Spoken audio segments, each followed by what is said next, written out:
garages. There's 11 of them that would be incorporated into the overall design. We've eliminated some of the parking that was up in the front, enhanced that with landscaping. We have moved all the EV charging stations to the rear of the site, taking them away from the front yard areas. So I believe we have eliminated to the greatest extent possible that, that original variance that was shown on the original submission. So the long and the short of it is we're proposing 39 units. According to our calculations, we believe we're compliant with regard to parking. Excuse me, can you just get closer? They can't hear you at home. We can hear you here, but You could pull the I think wire. there's more wire there if you need it.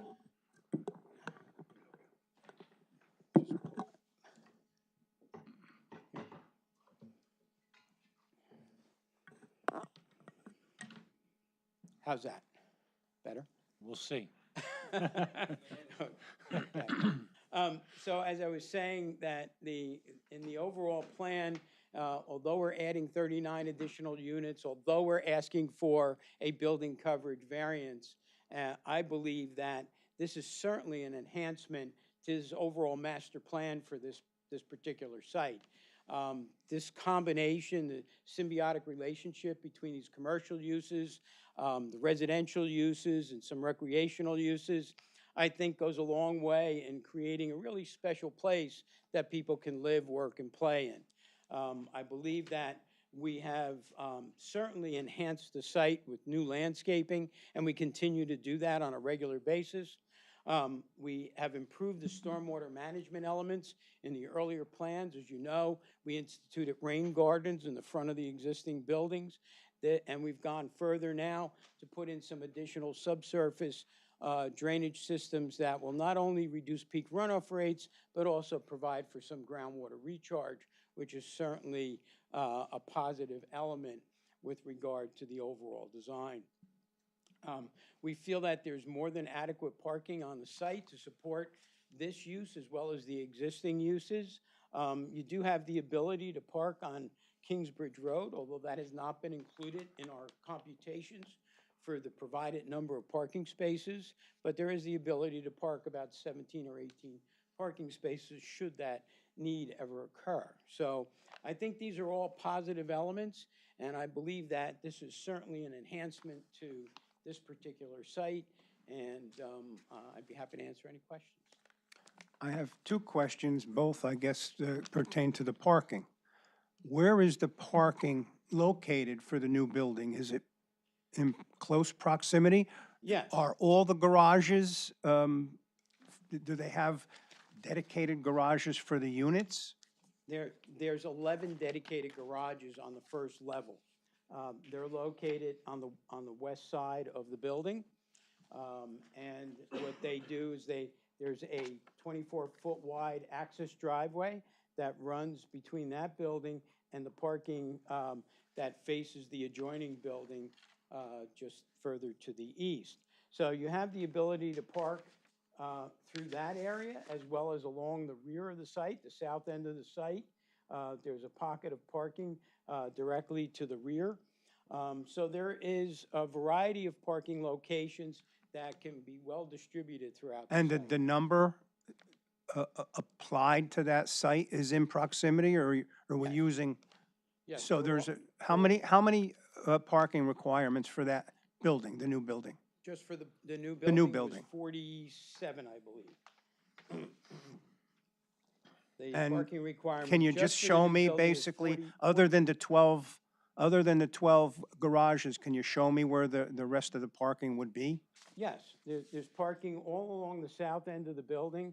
There's parking just to the east of the building. You have small pockets of parking between what's the Karloff's building, which is in close proximity to the main entrance to the site, to the building. Can you explain where you added the new parking? You had to add new parking to the No, site. we didn't. We actually have 4 cars less than we had in the original plan. Okay, so let me ask you a quick question then. I noticed on the east side of to the left of the car loft, that was a previous application, it was a 24-foot driveway to go back, for 2 cars to go back and forth, and now there's parking there. So did you add that parking? Yes, that we made some modifications to the So when I- design, so, so we okay. redistributed some of the Okay. parking. So you added that parking. Where else did you add parking on the property that doesn't exist today? I think that's pretty much it. We redistributed some of the parking at the rear. We redistributed some that was originally in the front of the building. But for the most part, that was the major design element change, was that driveway on So- the so- west side of Building 10. Okay, so you have 15 feet at one point on that side of the building, at the car loft. Just speaking with the fire department, they really wanted it to continue to be 24 feet to have that part of the fire lane. And I noticed you put the fire lane in the easement that goes back to 99 units behind this application. Well, it's not the fire lane. We just demonstrated that the fire apparatus can maneuver through that area. The fire apparatus can also maneuver through this area as well. So it's It's not wide necessarily, enough. not necessarily maneuvering through the area, it's the ability to work in that area and open up your compartments and drag hose lines into a building. Can they do that at 15 feet? I don't believe they can. And I believe our conversation with the fire department was that this plan, as we presenting it, was acceptable to them. Okay. I believe we have a memo from Yeah. them. The most recent memorandum that we received. Sorry, the most recent memorandum that we received from the fire department was dated February 8th, 2024. And it has checked off that the plans submitted are approved as noted, and there are a couple comments on that. So if you read the second comment, it says they want it to remain 20 feet, and you have 15 feet there.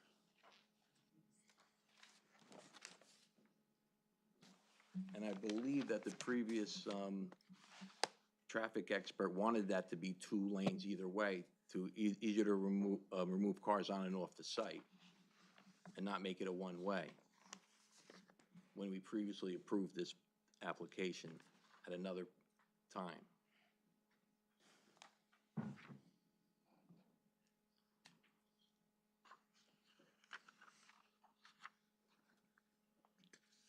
I think we, on the original plan, however, we had some additional parking that was in that area.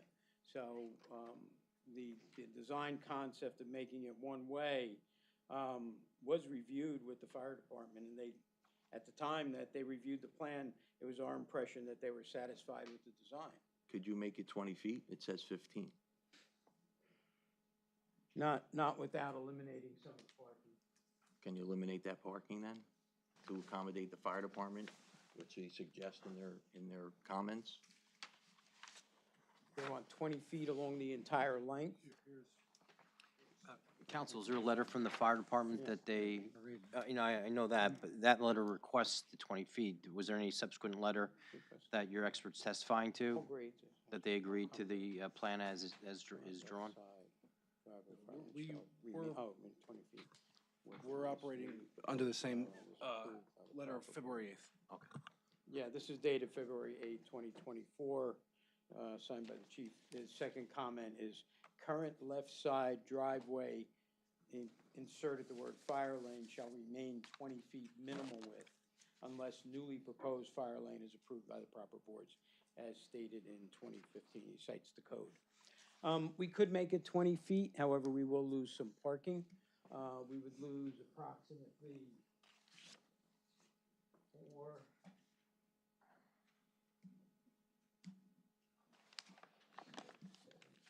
approximately 9 parking spaces as a result of that.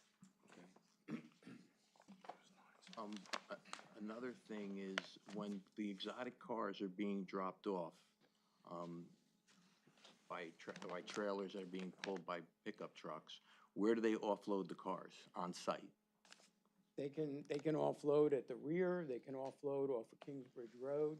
There's a number of locations they can do that. Do they offload right on Kingsbridge Road? They could, there's enough room there, this is right in the cul-de-sac area. But they also can do it on the south side of the property in that driveway area. The other day, I happened to drive by and there was a tractor trailer, 18-wheeler, dropping off cars. and they were on both sides of Kingsbridge, and it was blocking access to 99 units in the back. So do you think you should have a site on-site so you don't interfere with the 99 units in the back? They shouldn't be interfering with the 99 units in the back. There's no reason why they couldn't pull around into the back area and offload vehicles there. Can a tractor trailer fit back there? Sure. 18-wheeler? Yeah. With the parking, The if there's parking there?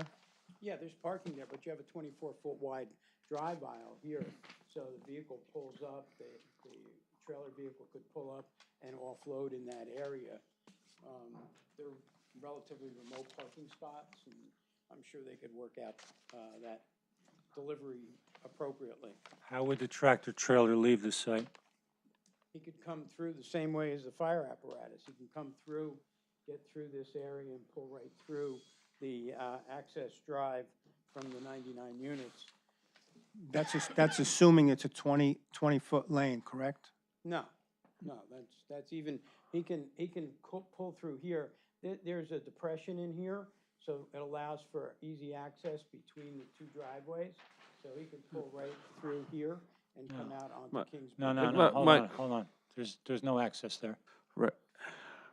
Yeah, Michael, can you just clarify, currently, the approved site plans have bollards at that, Correct.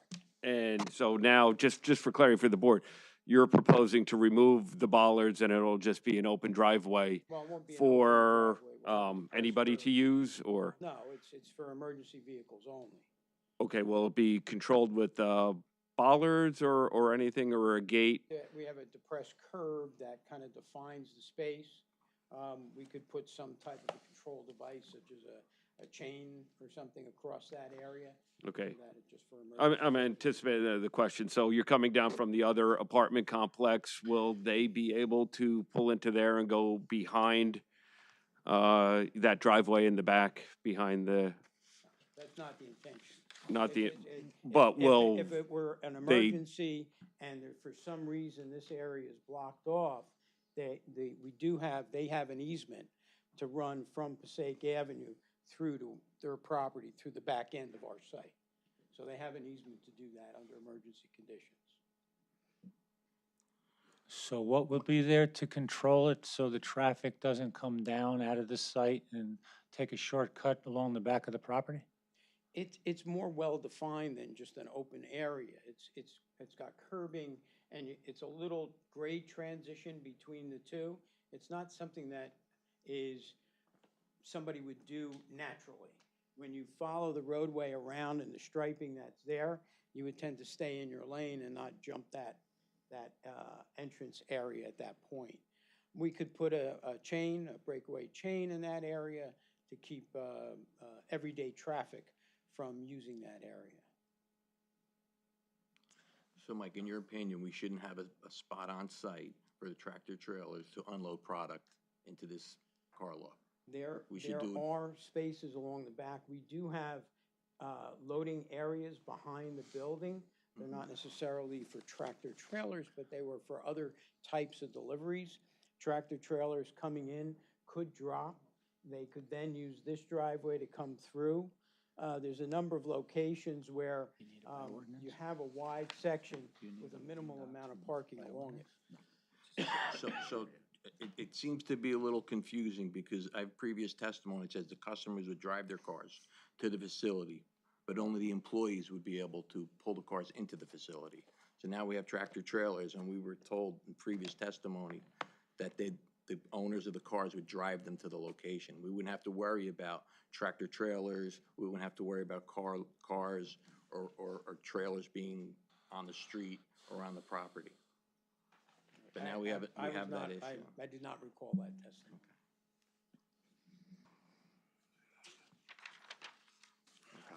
Where is the parking for Building 10?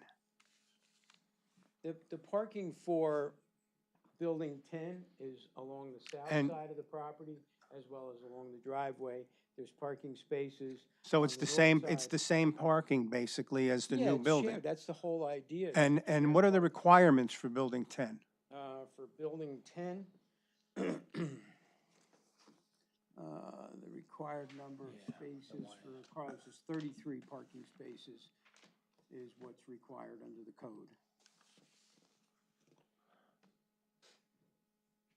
But I'm confused because you need 47 for the new building that you're proposing, you have 11. And you say they're gonna, Just have 11. no, hold on, you have 11 underneath. And then you said the rest are gonna be scattered around.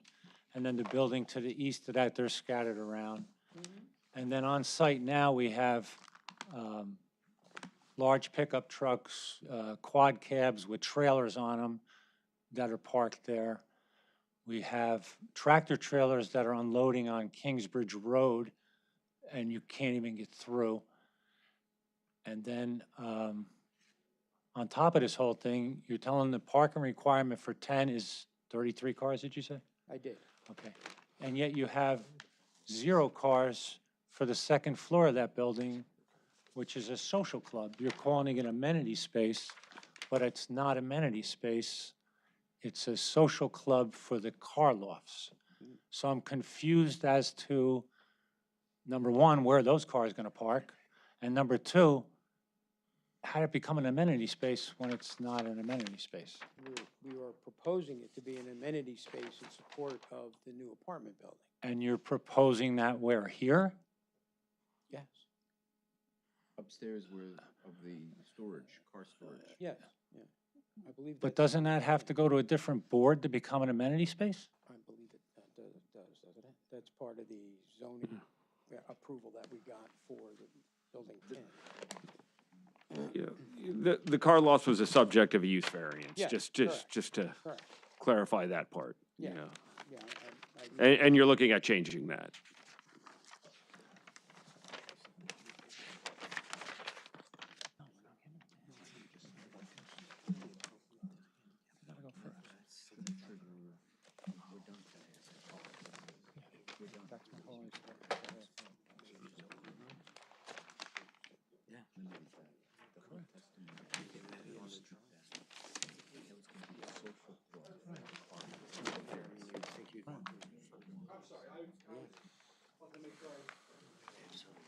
I was clear. There's no proposed amenity space that, we had made an application at one point in time, there's no longer an application pending Okay, for but, any conversion of, or anything to do with the car loft.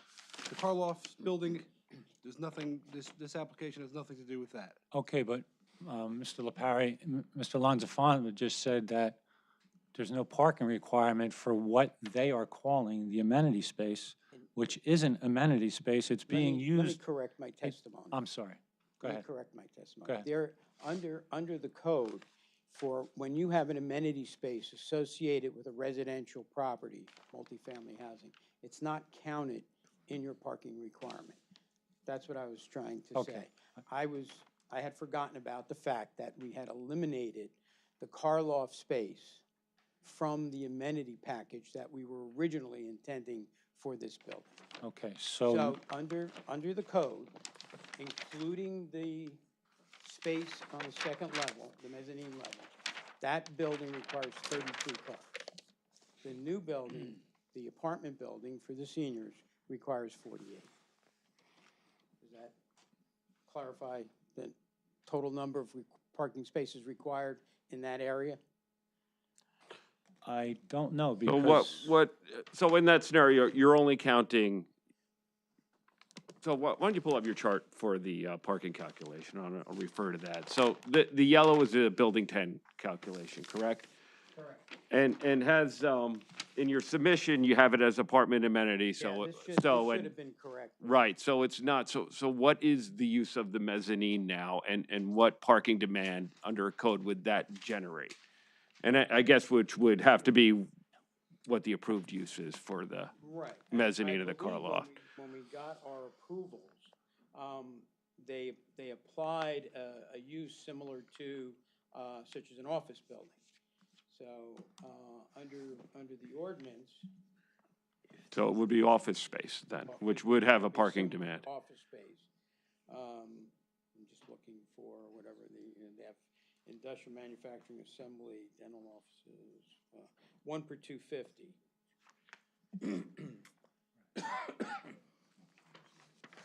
So where are we at? We're at, 7,700, so that's 4 per 1,000, so it's about 28, about 28 or 29 spaces. So currently you have it at 0 though, correct? On this chart, on this chart, yes. Okay.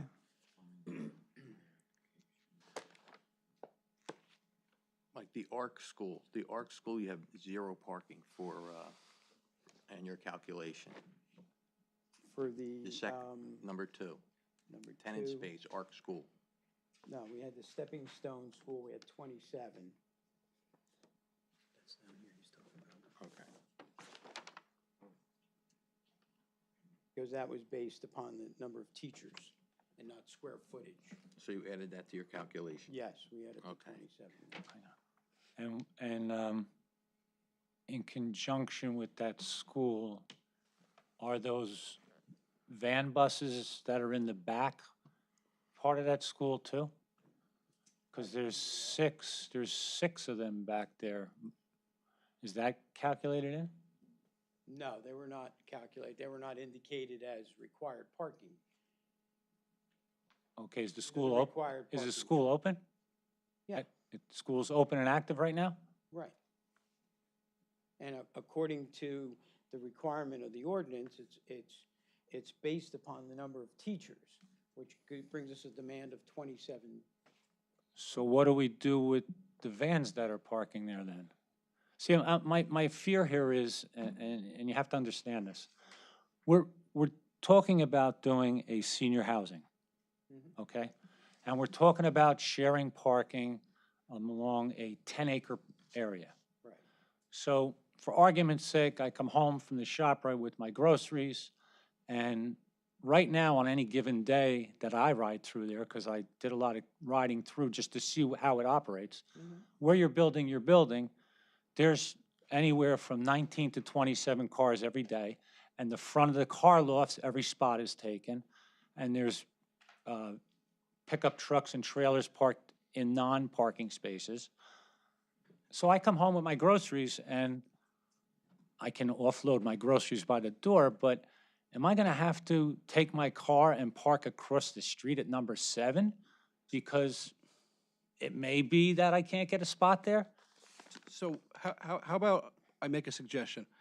We have Mr. Dean here, who's a traffic engineer, and he's going to sort of, we brought him on to testify as to the existing conditions, and I think he might be able to shed a little bit of light. Mr. Lonzafama is not going anywhere, so maybe if we provide him with, if we allow Mr. Dean to testify as to some of the site circulation issues and some of the parking issues, it might clarify some of the questions that you're asking or going to ask. And if Mr. Dean can't answer them, we can grill him a little bit more. That's fine, Mike. Okay. That's fine. Yes, open to the public. Yes, for this witness. Okay, so I'd like to open up to the public for Mr. Lonzafamo. Anybody have any questions for him? Seeing no one, close. Ready for the traffic expert.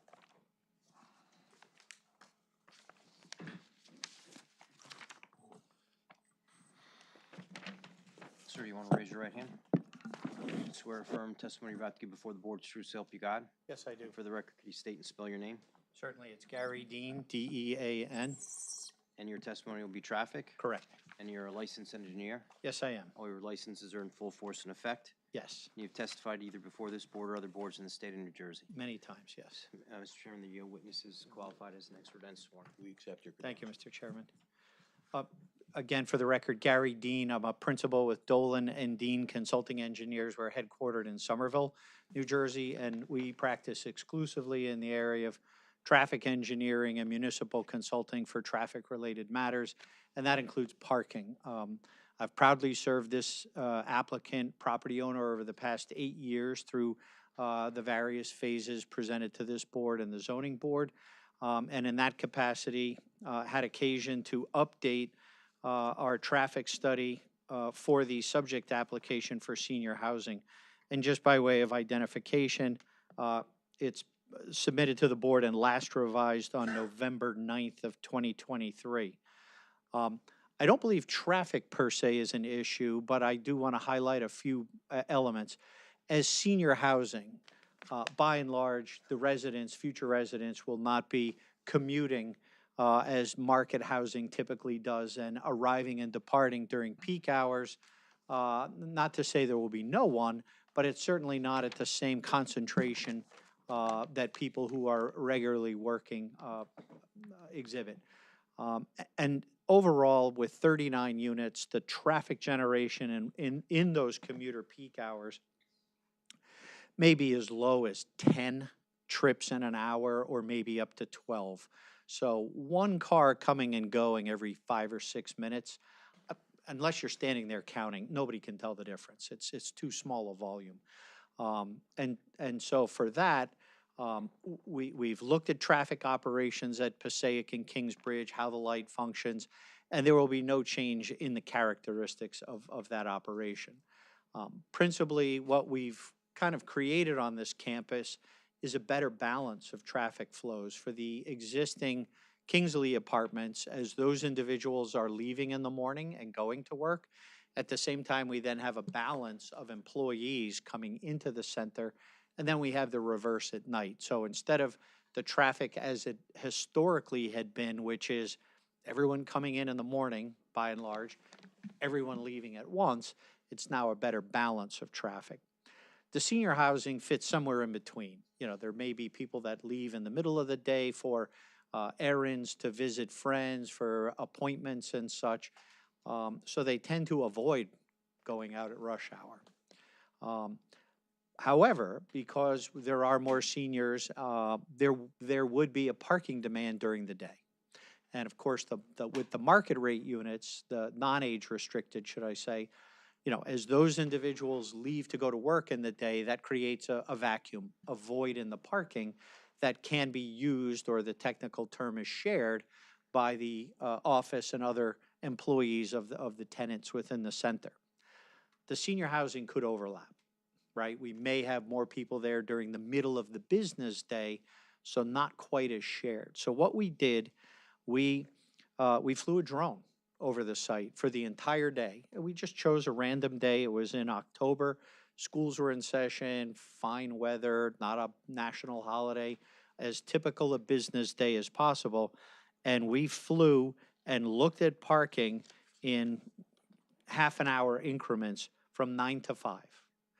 Included in the report, there are a couple of graphs that show how that parking demand ebbs and flows throughout the day, but most importantly, we identified the period when parking was highest on the campus, and that was 11 in the morning, which you might expect. Employees are in, visitors are in, sales calls are being made. It's right before lunch, and that is the peak demand for the Kingsbridge Business Center. There were 139 occupied parking spaces. There were 218 empty. This lot is 2/3 empty all day long or more. And we've documented that, and that's the nature of the use. Big footprint, low concentration, and that's the general industrial nature. There are things that take up space inside. As we look at car lofts and its footprint, given that it's not housing people, it's housing cars, that has attributed by and large to the surplus parking. So with 218 empty spaces, we could literally superimpose the demand of the senior building 47 and not put in a single extra space, and we'd have plenty. There's not a parking issue on this campus. However, as you've heard, there is the intent to provide specific, a limited number, albeit, but a specific number of parking spaces for some of those units. And the last 2 pages of our report show 2 things. They show the half-hour increments of parking demand throughout the business day. So that peak time of concentration, as indicated, was 139. As we get more to the afternoon, it tapers off to roughly in the 120s.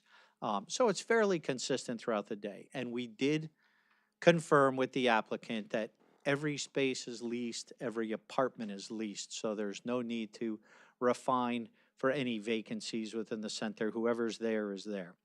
And I think it underscores the fact that there is way more asphalt on the site than needs to be. There's way more parking. I would hope that this board can feel very comfortable that even looking at this with more than 200 spaces available at all times. This is not a center that has any concerns related to parking. And more importantly, this property owner wouldn't propose a use that in any way infringes on his tenant's parking needs. Each building has plenty of parking for that. Now, it's a dynamic process. As you may have other tenants come in, you always have the ability through your zoning officer to review that. But I think we're not looking at maybe being on the razor's edge of having enough parking. We are orders of magnitude, 2 times more parking than this center needs. So for that reason, I'm very confident that even if every senior resident was home all day, every day, Monday through Friday, we'd still have 150 empty parking spaces in this site. And so for that reason, I feel very confident that this is a good development. It takes advantage of infrastructure that's already there. It provides an asset to the community in the way of senior housing with essentially no impact, at least on the site itself in terms of parking, and certainly no negative attributes as we look at overall traffic. I know board members had some concern regarding the fire lane, particularly in the north, it's upside down, the northeast corner of Building 10 where Karloff's is. There is a road, there are actually 2 roads. There's the road immediately adjacent to the building, and then outside of that was the road built for, I don't know what the name of the community is, but B&E was the developer. That's 24 feet in width. That's where a fire truck would deploy if need be, in as much as they don't want to put and be stationed next to a building that's involved. There needs to be a distance away, and certainly having that perimeter access on that side of the building allows them circulation throughout the site. Mr. Lanzafama was correct in that in the southeast corner of Building 10,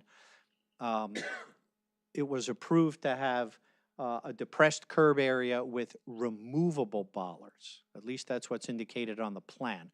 I don't know how they were constructed, but removable, they're usually padlocked, and in the event of a fire with an Oxbox key, or in the event of a tractor trailer, those bollards can be removed. They're in a sleeve that's in the ground. The vehicles can pass, and then the bollards can be put back in. So it's equivalent to a gate or a chain. And for that reason, recognizing those approvals, there is full perimeter circulation. I would submit that it's better in as much as it's not encumbered by any parking in terms of emergency response. So none of that changes with this particular application. The concern of tractor trailers loading and unloading, I can't speak to that directly. I've not witnessed it. There are areas along the cul-de-sac bulb that are unencumbered by parking, and that certainly can accommodate the tractor trailer, or alternatively along the on-street parking in Kingsbridge, in that it is seldom, if ever, used, even though those parking spaces are available. With that, I've reviewed the overall circulation. I'm confident it works as depicted on Mr. Lanzafama's plans. There are some directional signage that talk about no semi-trucks and no parking fire lanes and the like for emergency responses. But in terms of overall impacts, both for traffic and parking, I find those to be very minimal, and it won't in any way compromise the safety and integrity of the site. And that's all I have in the way of direct. So, Mr. Dean, when you did your analysis in October, you said the entire place was leased. Correct. Was it occupied? Yes, as far as I know. Okay. I consulted with the applicant, and that's what's written in our report to acknowledge that. If that is in any way an error, I can only rely on the representation that was made to us. Thank you. So in previous testimony, when that driveway was 24 feet and it was 2-way traffic, testimony was that would be better for the site because you'd have 2-way traffic and people would be able to get out off the site at different driveways. So today it's a little different. Today it's better if it's 1-way traffic. So Well, it adds more parking. As you've heard from my testimony, I don't want to say we're overparked, but your ordinance requires parking supply that is I don't want to say out of touch with reality, perhaps it's antiquated, but we're not seeing it in the field as needing what is prescribed under your ordinance. So if the board prefers to have better safety for the occasional, we hope never event at the expense of parking, we'll leave that to you. My testimony is the loss of whatever that number is, if it's 11 or 12 spaces, functionally doesn't affect the site. I'd like to not leave it to me and leave it to our paid professionals, the fire service. They had suggested it. So for us not to abide by their suggestion, I think would be incumbent us not to do the right thing. Well, it's a suggestion, it's not a code requirement, it's something every fire official in every town, if you left it to them, there'd be 50 feet around every building, No, I get it. you know, with unencumbered access on all four sides. I mean, That's I not think- reality. I think 20 feet is reality. And not it's 50. so they can put out their outriggers so the truck And do doesn't tip. whatever they need to do. However, in my experience and having worked with individuals who are fire code officials, they don't park their trucks next to an involved building Yeah, no. Well, it for a depends on- collapse zone. Depends So, on the location and extent of the fire. But That determines where you're gonna park your apparatus. agreed. But the fact that we do have that access because we have the parallel road system means they can still fight the fire, respond as appropriate. Again, we're leaving it to functionally, their needs are met, and it's whether this board would rather or rather not have the parking. That's all. And it's your opinion that regardless of whether or not we lost that parking, we could still accommodate the sites? Unquestionably. But literally dozens and dozens of empty spaces. So that conclusion is based on the drone flight of, what was the date? October 19th, October 19th. correct. Okay. It was a Thursday, I believe. Let me just double check, but I'm Thursday. almost positive it was a Thursday. You know, and we do Okay. so not on Fridays because, you know, some people, or Mondays because people sometimes leave early or arrive late. So we typically stick to Tuesday, Wednesday, Thursday. And again, that Thursday, October 19th, it wasn't pouring rain. It was, you know, a business day for a sample. Right, and you're assuming that it's more or less basically full, the units and everything is operating Correct, at max. Correct. And we okay. checked that, but, you know, as we were putting the numbers together, if there was a vacant Okay. unit, I would have asked Mr. Lanzafamo, we would have gone to the color chart, we would have plugged in a number for the vacant and still been there, but, you know, with 139 used and 219 empty, I could be off by 50%, and it wouldn't change any of my conclusions. So on page 10, from that, you have a aerial view. Yes. Of the parking. Now, I guess two questions. You see building 7 only has, I don't know, maybe 8 cars in it. Correct. So it seems, well, number one is would that be typical for that building? You expect that to continue? And also, I guess, who would, if that's going to be the available parking, would residents or who would be utilizing that parking in the event of this building being When you say constructed? that, but you mean the parking on building 7? Yeah, building 7, which is the southernmost, which Correct. seems mostly open during your study, right? In our study, and again, referring to the very last page of our study, we summarized, and I shared with you the parking numbers for the whole site. We also looked at it for each individual parking lot, and there was a chart also appended to say which area was A and B and C.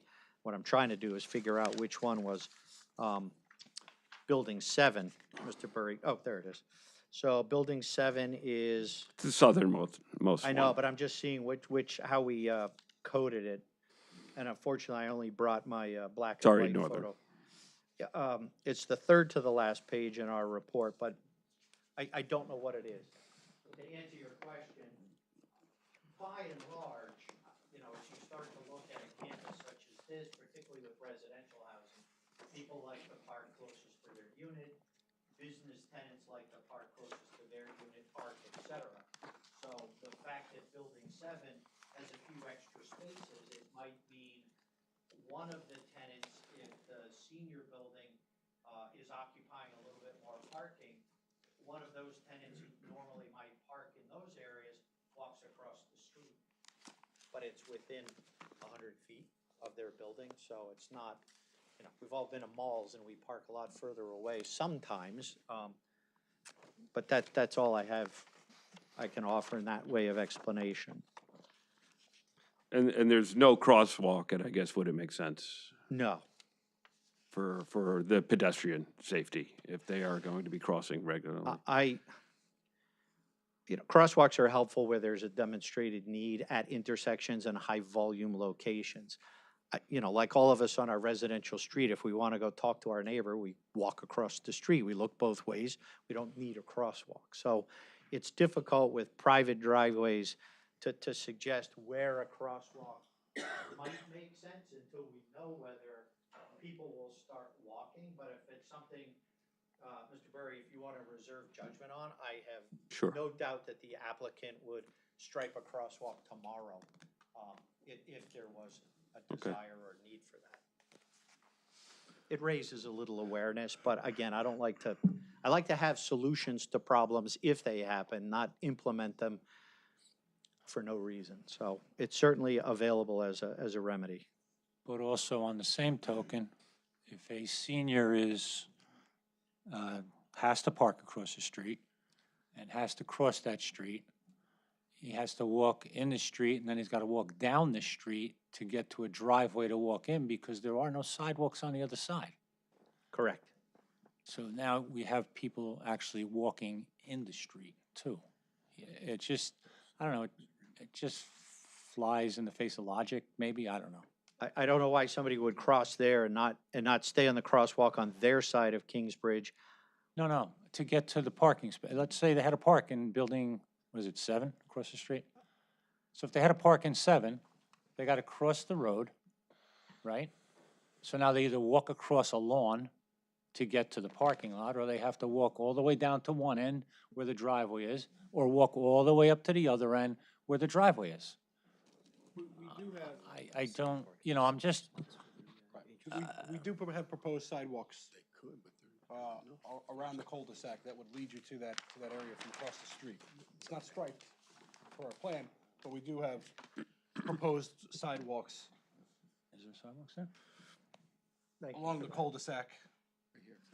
I'm pointing, but at the Okay, so they have to walk all easterly the way around end the of the cul-de-sac. And just- cul-de-sac is a sidewalk that goes completely around the bulb and then connects to the walkway with a crosswalk in between car lofts and the proposed building. So there's full pedestrian connectivity from the senior building around the cul-de-sac bulb. Again, belt and suspenders, the exit from the rear building is stop sign controlled. We could add a crosswalk for a little extra visibility, and that ties right into the parking at Building 10. By and large, when these business uses close at the end of the day, and there may be someone going to visit their mother or father in the unit, that's why the shared parking works at night, because, now there's 200-300 empty spaces in the campus at those hours. So that's the relationship between having these two uses in that kind of synergy or compatibility. They're not vying for parking at the same time. So the overnight, and again, Kingsbridge is a fairly quiet road. Be very different trying to cross Passaic. Yeah, no, I'm just looking at it, a senior doing it, not, somebody Understood. who's I understand. a little more spry.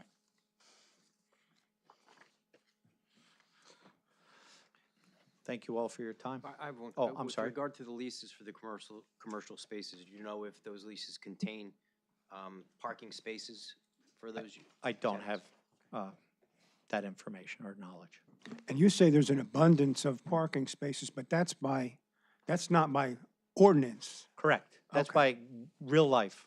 Ordinance is, here's what I like in ordinance. It's a planning tool. Where we don't know who the tenants are, it's a guess. And I'm a professional planner. I'm not testifying in that capacity tonight, but it is a standard. But after 8 years of study or longer, we can sometimes quickly discern that the ordinance didn't get it right. And this is one instance where it's way overcalculated for the needs of this site. And those are our proofs to demonstrate to you that, yes, that's why we're seeking a parking variance, but we do have the shared parking. And when we perform those calculations, we conclusively demonstrated that this senior building, 39 units, is not going to materially affect the center. But you're right. If we look at the strict application of your ordinance. Only because we do have issues, and even with our ordinance, there are apartments and there are condos within the town that we have more problem with not enough parking than too much. I can't speak to those buildings, whether they complied with RSIS or other standards. What drives the calculation for parking on this site is a fairly high requirement for warehouse and generally inert space. You know, where we come up with some fairly high parking demands, and real world, they're not happening. There was a question about the ARC parking and their vans. They're included in their calculation for required parking, because an employee comes in, parks his car, gets in the van, and then leaves. So they're included in the expectation, or I would say in the calculation of the demand for ARC. And that has a demand of 27, as if I'm reading this correctly. So that's where we pick up that 6. But again, the proof is in the pudding. You go out there and do some counts, look at the aerial photographs. There's so much parking, it's like I've talked too much about it. But that's our Mr. Chairman, if I may, to that point, one of the observations we discussed when we were looking at the re-exam was we do need to take a look at the parking requirements and whether or not they are relevant to what's happening today, which is why the board has the latitude to provide relief when there's testimony such as this provided. You know, you have to accept it based on your own, you know, in the field and local knowledge. But you know, we are finding that the standards are evolving as uses are evolving in time. So I just add that my only other comment, and Mr. Dean brought this up, is the dynamic nature of this. Typically, when I get involved in these mixed-use type arrangements, one of the conditions that typically comes out is that the parking is analyzed at every change of CO to make sure that we don't create a parking shortage. Now, you know, in light of all the testimony that Mr. Dean's given, you know, maybe that's not an issue, but it's one of the things that we always look at. But Mr. Sabo's correct, and it doesn't have to be at CO. It has to be a change in use. So if an office tenant leaves and another office tenant moves in, you still need a zoning permit. You need a zoning and permit, typically right. is a CO, just to verify as a function of the zoning permit, you do need a CO on occupancy. oh, I agree with So, that. But if the but none would- use is not changing, then the parking demand or calculation Correct. doesn't change. Correct. Yeah, as an example, the ARC school, that's a very low requirement. And if they changed, Right. it'd have to go before zoning and get approval anyway. Correct. So the municipality always has means of control to ensure that this doesn't spiral to become something different. And But just something to consider when you review the application. And that's all I have. Thank you for your time again. I'd like to open it to the public. Any questions for this witness? Seeing no one, we're closed. Thank you.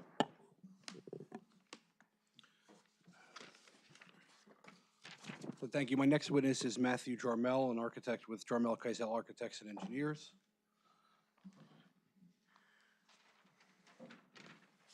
Sir, raise your right hand. You swear affirm testimony you're about to give before the board is true, so help you God? I do. For the record, can you state and spell your name? Sure. First name is Matthew, M-A-T-T-H-E-W. Last name Jarmel, J-A-R-M-E-L. And you're an architect? I am a registered architect. My license in New Jersey is in good standing. And you've been qualified before either this board or other boards? I've in the been state? qualified before this board on multiple occasions. Mr. Chairman, the witness has been sworn and qualified. We accept your credentials. Thank you.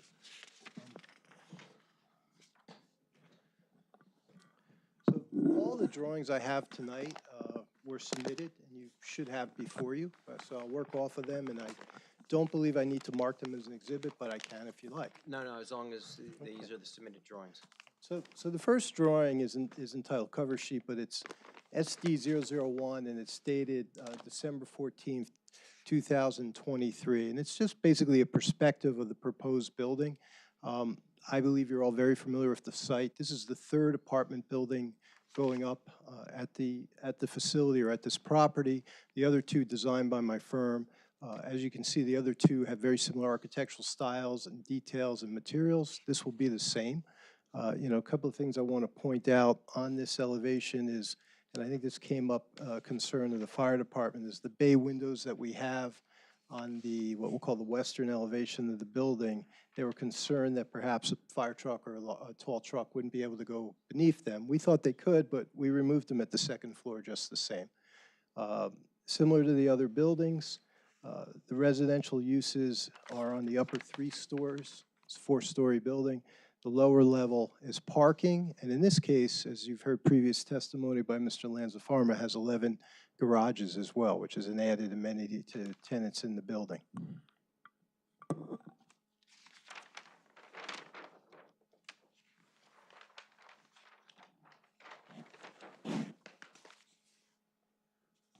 I'm now presenting drawing SD 101, which is the ground floor plan.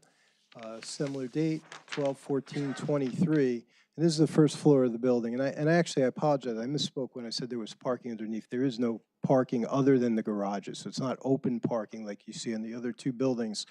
But on the western side of the building, there are 11 garages of varying sizes. Although some of them are arguably large enough for a 2-car garage, we've called them all single car and counted them in the parking calculations as single car. You can see the dotted line that I'm taking my pen across.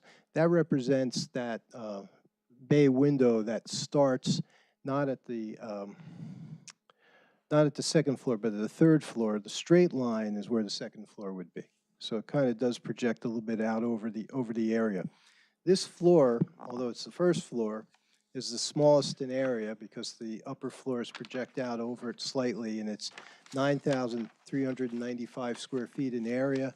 It includes the 11 garages, main entry to the building, lobby, mail package room, which has become very common in multifamily housing, especially with all the Amazon or other deliveries that come through e-commerce. Elevator, we have some mechanical rooms, a trash room.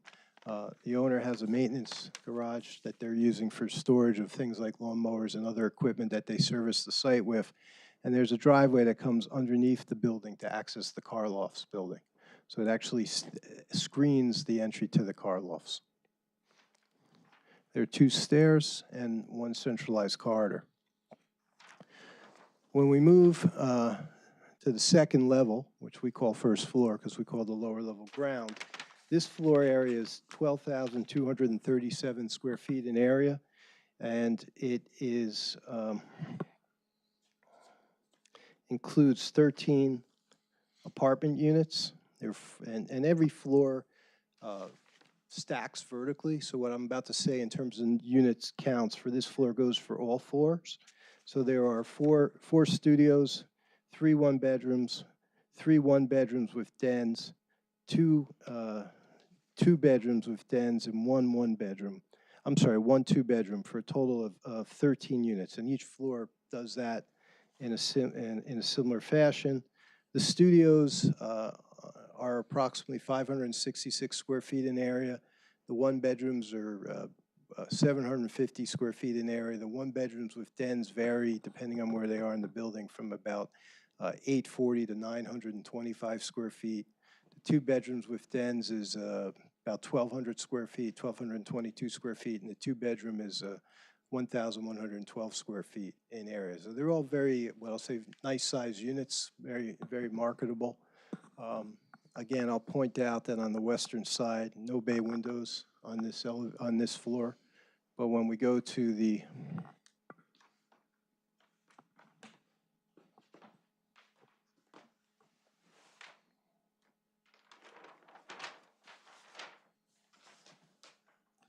second and third floors, again, second floor is 3rd floor above grade. This is drawing SD 103, date 12/14/23. That's where you see the bay windows return on the western facade. And again, the corridor is a central corridor. The end of it that faces north actually has a window, which is an added feature, I think, because most multifamily do not have windows in corridors. It's an elevator building with 2 fire stairs.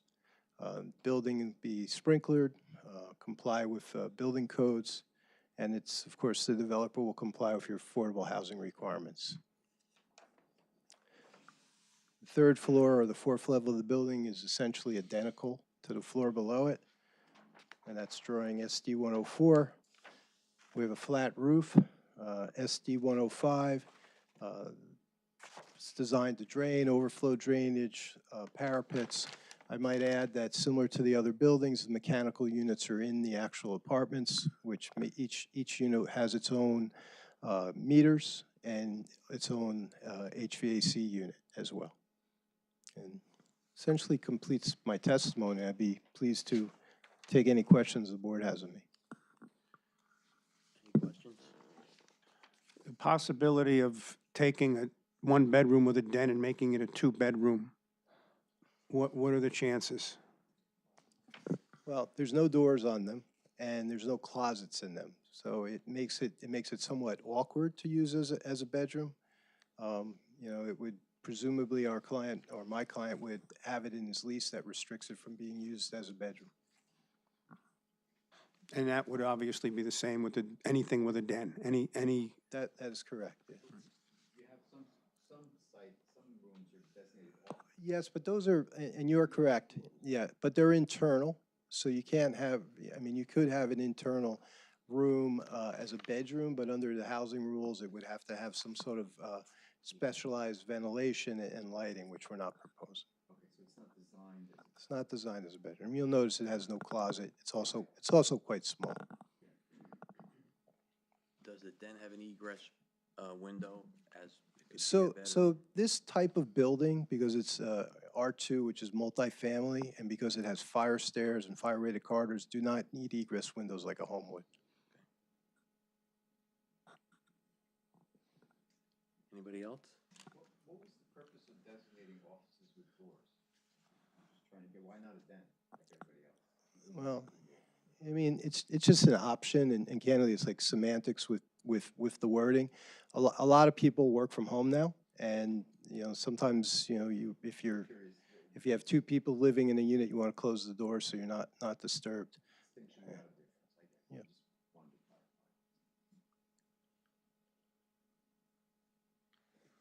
Any other questions for the board? Like to open up to the public? Seeing no one? Thank you very much for your time. Just so the board is aware, the applicant is required 6 units to be affordable. Based on the fact that this is a senior development, the distribution, normally with an inclusionary development, multifamily, restricted, you have a bedroom distribution, 1s, 2s, and 3s, as you're familiar, but it's different for senior. There has to be an even split of 1 and 2 bedrooms, just so the applicant's aware. That should be incorporated into the resolution that complies with all. That's why we don't need a 3 in there. Correct. So they're compliant.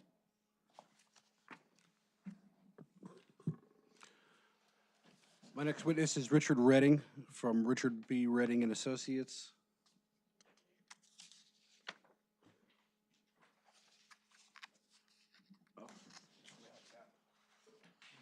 Sir, could you raise your right hand? Swear affirm testimony you're about to give before the board's true self you God. I do. And for the record, can you state and spell your name? Richard, last name is Redding, R-E-A-D-I-N-G. Okay, and your testimony will be? I'm sorry? Your testimony is? Yes. Okay, what will it be? It'll be, I think he's asking what category are you testifying under so that we can qualify you? I was going to give it with my resume, but I'm an economist. I'm going to be giving information regarding Financials. the fiscal impacts of this development. and you've provided testimony to other governing bodies before, Yes, and you've been sworn? yes. Over the years, I've appeared about 800 times That's fine. throughout New Jersey. Okay, thank you, sir. Mr. Chairman, he's been, the We expert's been sworn. accept your and credentials. Thank you. qualified. Thank you. So, Mr. Redding, you prepared a report that you submitted in support of this application? Several. The last one was dated October 18th, 2023. Would you please be able to just walk us through some of the observations and conclusions that you've reached in your report that was submitted? Surely. Thank you.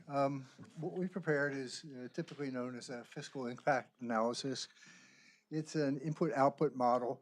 It's developed by the Center for Urban Policy Research, Rutgers, and it utilizes the economic and fiscal base of the municipality to provide the parameters for anticipating added costs and added revenues by a new development.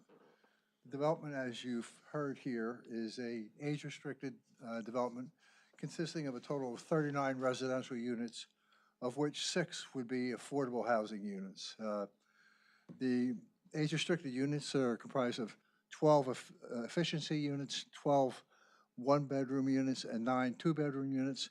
The affordable units are all one-bedroom units. The market units have rents ranging from $1,900 to $3,100 a month, with an average rent of about $2,400 per month, while the affordable units would have a rent of about $1,060 a month. Based upon the unit distributions and the development plan, the completed project would have a completed or capitalized value of about $8.8 million and an assessment of about $8 million at the township's assessment ratio. Based upon the type of units that are being provided and the age restrictions, they were expected to be occupied by 47 residents. Those residents would generate some municipal costs for the municipality. Excuse me. We anticipate that its share of the municipal service costs would be about $35,000, but that would be offset by about $42,000 in added municipal tax revenues.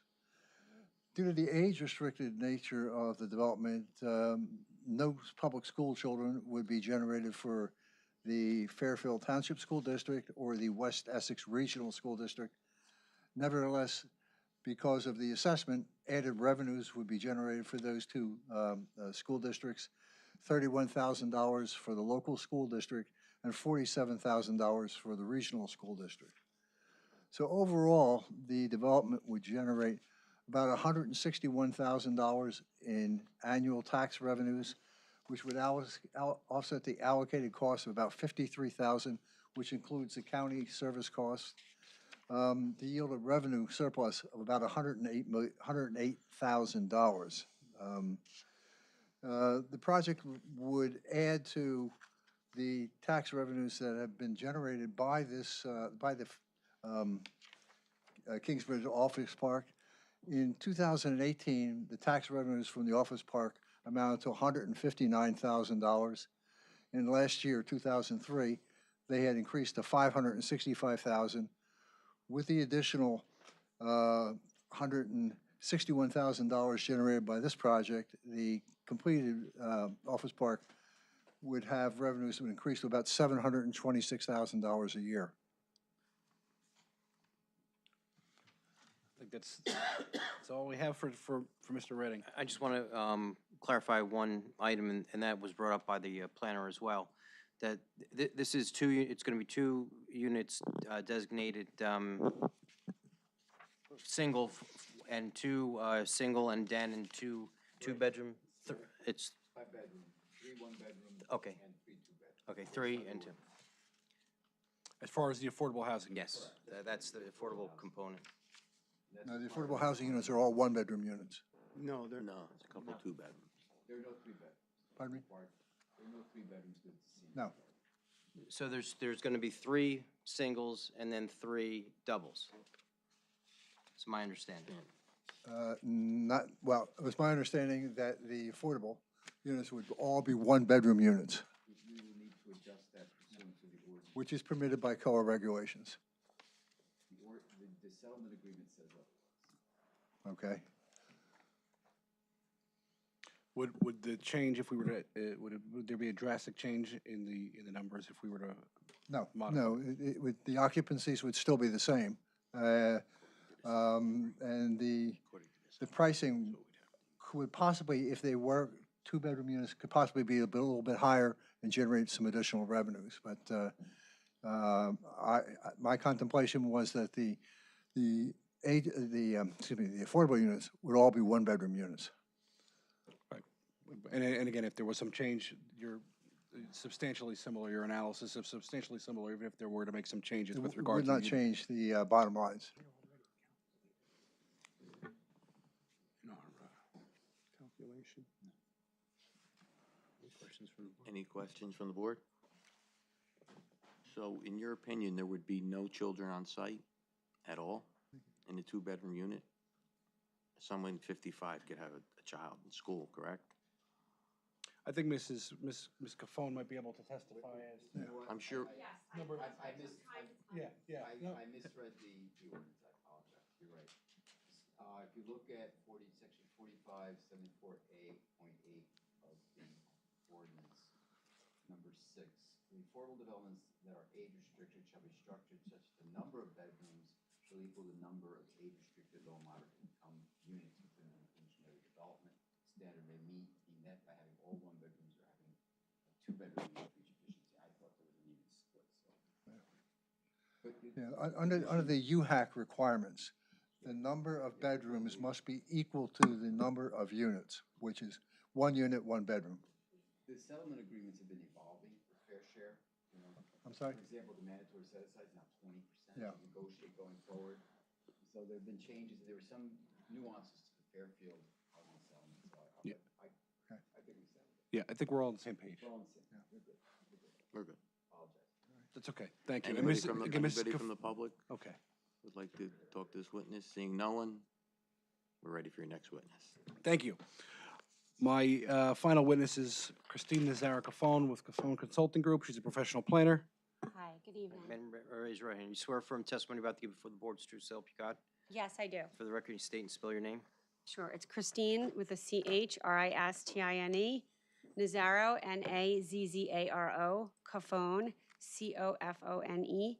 Business address is 125 Half Mile Road, Suite 200, Red Bank, New Jersey. I have been qualified here in Fairfield before both your planning and zoning board and about 450 other boards throughout the state of New Jersey. I've been practicing for 28 years as an expert witness, and I teach planning and zoning courses, and I'm a court-appointed affordable housing special master. And all your licenses are in full force and effect. They are, yes. Thank you. You've been, Mr. Chairman. We your accept your witness has been credentials, thank you. Thank you, qualified and Chairman. sworn. Thank you. Go ahead. So, you know what, why don't we start with the bedroom count issue? As Mr. Zabo just read, I agree with the recitation that your planner, Mr. Zabo, just read into the record. Not only does that come from your ordinance, but it also comes from, Chairman, if I may just read from the statute on my phone, it's section 5:93 of the COA regulations read exactly as Mr. Zabo just read them. So that's my interpretation as well, is that it has to meet that bedroom distribution. You don't have to meet the typical 60-20 split when you have age restricted, but then bedrooms have to be split. So what that means is you don't have to do 3 1s and 3 2s. You could do 3 studios and 3 2s as long as you're coming up with 6 bedrooms somehow to meet your 6 units. So I would agree that that's how we have to agree. So for the record, I think we're in agreement with your bedroom distribution. So this is a permitted use in the zone. The variance relief that, in my office authored a planning report. We authored a couple on this, but our latest one was November 9th of 2023.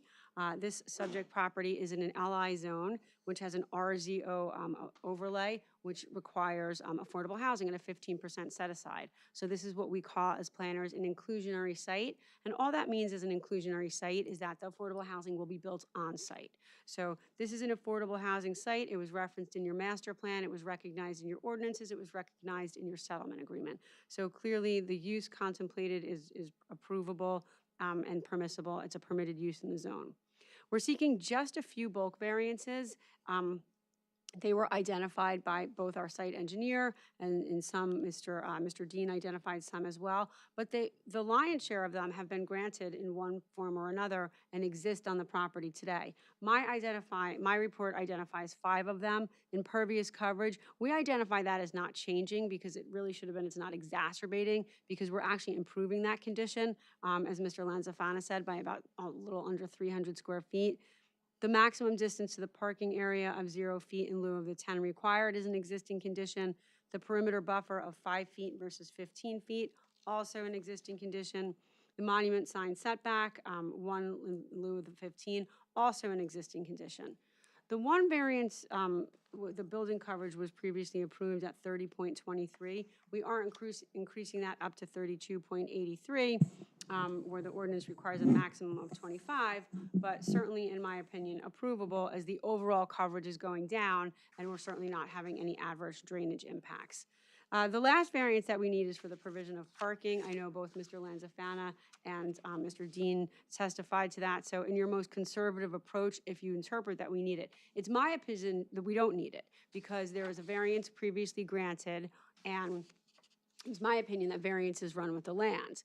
Now, if there was an intensification of the use and the parking demands on site, I might say that you might have to look at that then if there was an additional demands for parking, but that's not the case in conjunction with this, and we're actually proposing an age-restricted product, which I think is Mr. Dean went extensively into the parking. So I think certainly we're not going to have a negative impact with respect to our parking program. So that's essentially the relief that's required, right? It was all contemplated in conjunction by this board, in conjunction with your zoning, in conjunction with your master plan. This type of development was absolutely envisioned here. So statutorily, the board can grant variances under C1 criteria or C2. The C1 relate to existing sizes of a shape of a piece of property or lawful structures existing thereon. So I think given the existing development nature of the site and the history of approvals, the C1 criteria for lawful pre-existing structures is very appropriate here. However, in the absence of the C1 criteria, I do still think that for purposes of the municipal land use law would be advanced. Criteria E talks about appropriate population densities. Criteria I talks about a desirable visual environment.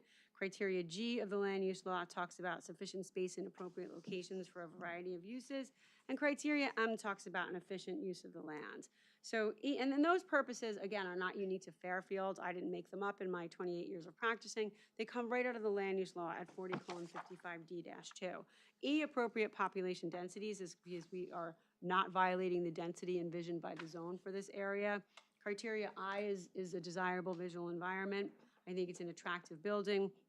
Certainly fits in with the campus nature of the property. Criteria G, sufficient space. We are not violating any of the bulk criteria with respect to setbacks for this zone, so it certainly fits in well with the area. And then criteria M, an efficient use of the land. If you had an opportunity to look at the aerials or look at the campus, you know, it certainly looks like this building where we're proposing it fits in between building 10 and building 6A, so it fits into the campus quite nicely. So, statutorily, we only have to move one or more of the purposes of the land use law. I think that those four are satisfied. And when you look at the negative criteria does not ask you to hold this or any other applicant to a standard that there be no detriment, just that the benefit of the grant of the variance outweigh any detriment. Here, we are providing for 6 units of affordable housing, which is certainly consistent with your master plan. The master plan recognizes, which was examined in 2022, that is the ROZ, the residential overlay zone for this area, is intended to provide a realistic opportunity for the construction of affordable housing pursuant to the township's adopted housing element and fair share plan. So the site is performing exactly as it was envisioned to in your master planning documents, and I think the board can certainly consider that with respect to the impact on the negative criteria and the public good. I see no substantial detriment to the zone plan if these variances were granted, or the variance for coverage is granted, the coverage is overall going down, and I think the relief is absolutely consistent with what was contemplated by this community for this area. So I think we meet our statutory burden of proof.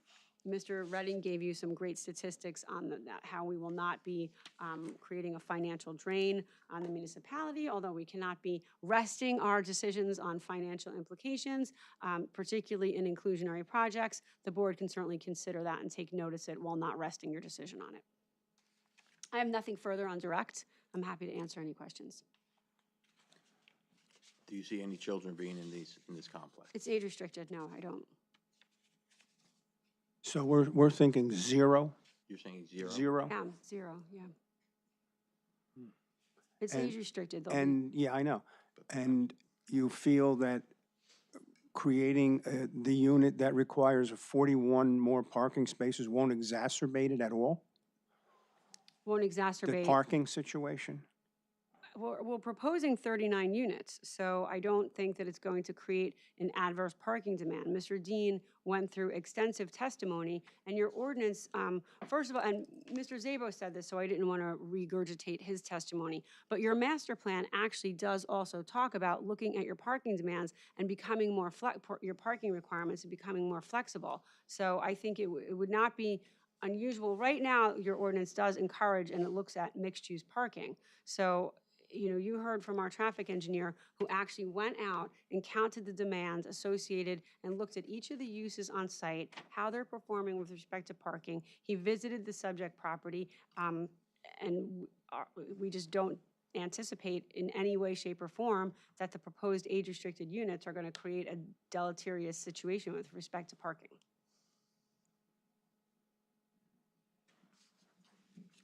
And I think he further testified that age-restricted units perform differently than market rate units with respect to how they leave during the peak hour. So I think the board can consider that as well. So we wouldn't have to consider, I suppose, in that case, school buses and how they would get in and out. That's correct, you would not. Yeah, you still would, because the other apartments are not age restricted. Well, not for this application, though. Correct. I thought the question was I relevant. just wanted to make sure everybody knew that school buses could show up there.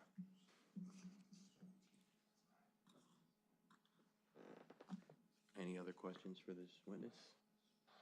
Like to open up to the public? Seeing no one? Thank you. Thank you.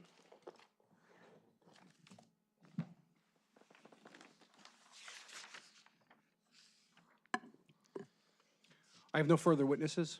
I wanted to just briefly make I a have a statement, question but- then, if you have no further witnesses, Yes. and maybe it goes back to the architect, but is there going to be testimony about the exterior finishes and examples of the finishes? I could ask that question of the architect. It's going to match the existing Building 8, but I'll let him tell you that if you'd like.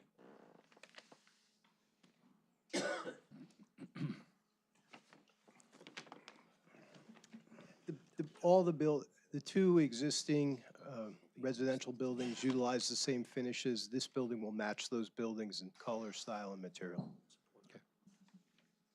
Thank you.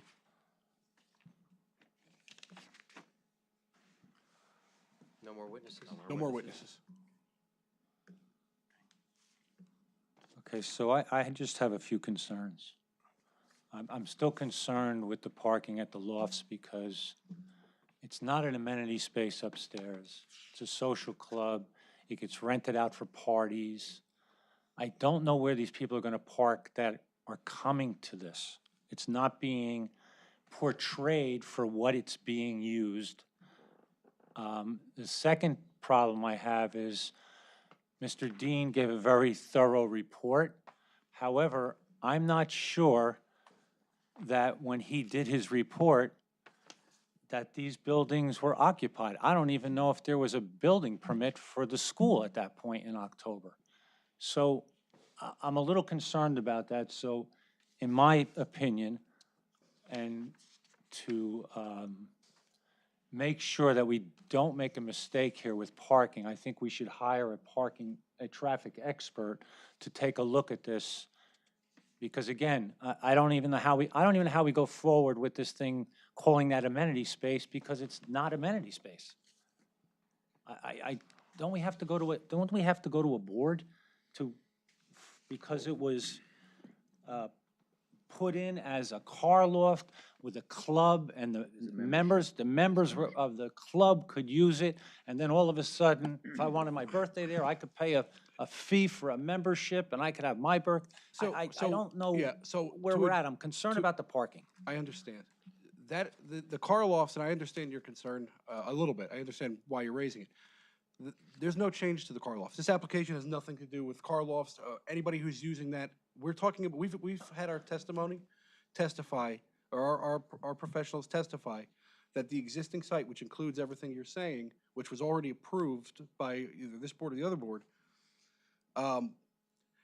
already meets the parking demand. We have a variance, we have everything in order as far as meeting the criteria or having a variance to meet the parking demands, and the actual on-site In reality, parking demands that are day-to-day are orders of that magnitude away from filling up all the spaces. I completely understand what you're explaining to me. However, the reality of it is, that's not how it's being operated. So I'd really like for a parking expert to come in because the mezzanine of the lofts is not being used the way it was intended to be used or being portrayed tonight as the way it's used. Right, okay, so a couple of things. I don't want to get into a back and forth argument. No, I'm I not don't trying either, to do Mike. that. Right. But the point of the matter is, if the allegation is that they're doing something in violation of an ordinance, that's really shouldn't have an issue about an application for something completely different. If there's a mechanism that somebody can enforce if they believe we're violating a prior resolution of approval. And that doesn't have, to be honest with you, I don't think that's appropriate consideration because of the fact that we have our traffic testimony that however it's being used, whether it's in violation of the ordinance or not, we have sufficient parking for how it's being used, plus sufficient parking for the intended application that we have before you. So I understand what you're saying, but I don't see that how the two are necessarily tied together for this. I know it's on the same site, but there's a mechanism if there's an allegation that we're not. Well, the way it was approved was with a certain number of parking spaces, and now that's eliminated to 0. So that's kind of a concern. It's confusing when, in order to get that, they had to provide parking spaces for that second floor, and now they don't. That's my concern. Yeah, I believe, well, there was an application that was made for a change in the use, and that application was no longer pending. So they have the Even when approved use. it was an amenity, when they first put the lofts up, it still required parking. Right, and they got an approval we have the approval in place for that space. Nothing has changed from what was approved. And when it was approved, there was a certain number of parking spaces Correct. appointed to that second floor, and now it's 0, and that's just confusing. How could you go from a required number of spaces to 0 with the building didn't change? I don't have the matrix, maybe Mr. Lonzafama could help me, because I don't have the matrix of the prior approval. I wasn't expecting to discuss the car lofts, because it wasn't part of this application. So maybe, But I he was think here. it's part of the calculation of parking, the overall parking at the site. So I think the board is looking at the totality of the uses on the site and the prior approved yes. spaces and uses. Just as we talked about the school, we're talking about all the buildings now. Right, I understand, but I also don't want to get lost on the requirement versus the testimony that we are parking, we have 218 vacant at the worst time. That's true, but it's not ordinance. Correct. So in response to Mr. Gasparini's question about the car lofts, I believe I testified that that space, if you use the office criteria of 1 per 250, and I could be wrong, but I thought that's how we applied it at the use variance hearings. That would come out to 31 additional spaces. That means that the required number of spaces would go up from 414 to 445. We would then get the 41 car credit for the EV charging stations. So that brings the number down to 404. And we have 348 on site, plus we believe that we have the 38 car parking variance. That would bring us to 386. Did you subtract the we fire have department? a shortage of about 18 Did you subtract the cars. fire department's recommendations to remove those If you spots? subtract another 10 cars, we're about 28 cars short. And I believe Mr. Dean's testimony was that we have well in excess of that to compensate for that variance request. So to be clear, we're looking for 404 required. If we take the 10 off for the fire department, that brings our provided down to 376. And again, these are based on somewhat hypotheticals of prior approvals. How are you allowing for the tractor trailers and the trailers that are on site right now? How did you account for those? The tractor trailers that are delivering the cars, That are on site tonight? we did not account for that. So we have to make Okay, so some, listen, there'll have I to be have some to- better controls Okay. over that prior Listen, application. we're not against the development. We just want to make sure we get it right. And I think Understood. to make sure we get it right, Mr. Gasparini has suggested to us at the board to hire our own traffic expert. Correct. And I have to agree with them. Yeah, I just And wanted to it's- be clear what the numbers were, because you started to talk about, you didn't account Right, for the. right, the right. loft So space. in order for us to feel comfortable voting yes, we just want our expert to take a Understood. look at it. And that's the bottom line. So it's your testimony then that building 10, is that the car loft? 10. Yeah. So building 10 is this car storage underneath, and you're Offices on top. calculating the top floor as office space. Well, that's what I did this evening. What I would like to do, if you're gonna hire a traffic consultant, is go back and look at the resolution of approval for the car loft space and see what was approved and allocated for that space. Okay, So so it you, could all be so in the that same- wasn't done in all this planning that each and every one of you did? I believe it was, and that's the position I was trying to take and put forth is. Okay. I believe that is how we calculated this, Okay, is based upon what was approved. We didn't make, because we're not making any changes to that. So we didn't go back and change all the numbers for any prior approvals or any prior buildings. We kept it all the same, and we added what we are applying for here, which is the new senior building of 39 residential units, age restricted. So we didn't go back and change all the parking regulations. That's Okay, my s- understanding of all the calculations based upon all of our discussions up to this point. so between you and Mr. King, because you guys are the experts in legality, we're now calling that second floor amenity space? We don't have to change that? I'm just, No. It's called amenity space on our parking chart because we, at one point in time, I think we tried to modify that plan and it didn't go anywhere. So to the extent it says amenity, it's just semantics. We can call it whatever we want. We can call it loft upstairs. It doesn't change what was approved. Correct. And that building is not, that car lot building is not connected to the No, proposed it is new not. unit, so it can't be.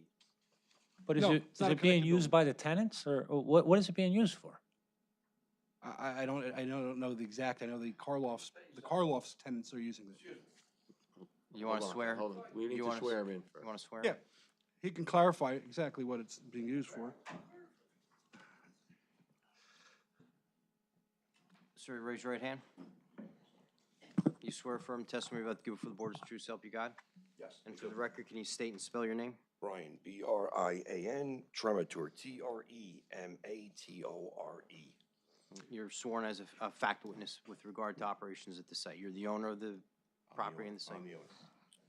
I can tell you back in December 22, we sent in to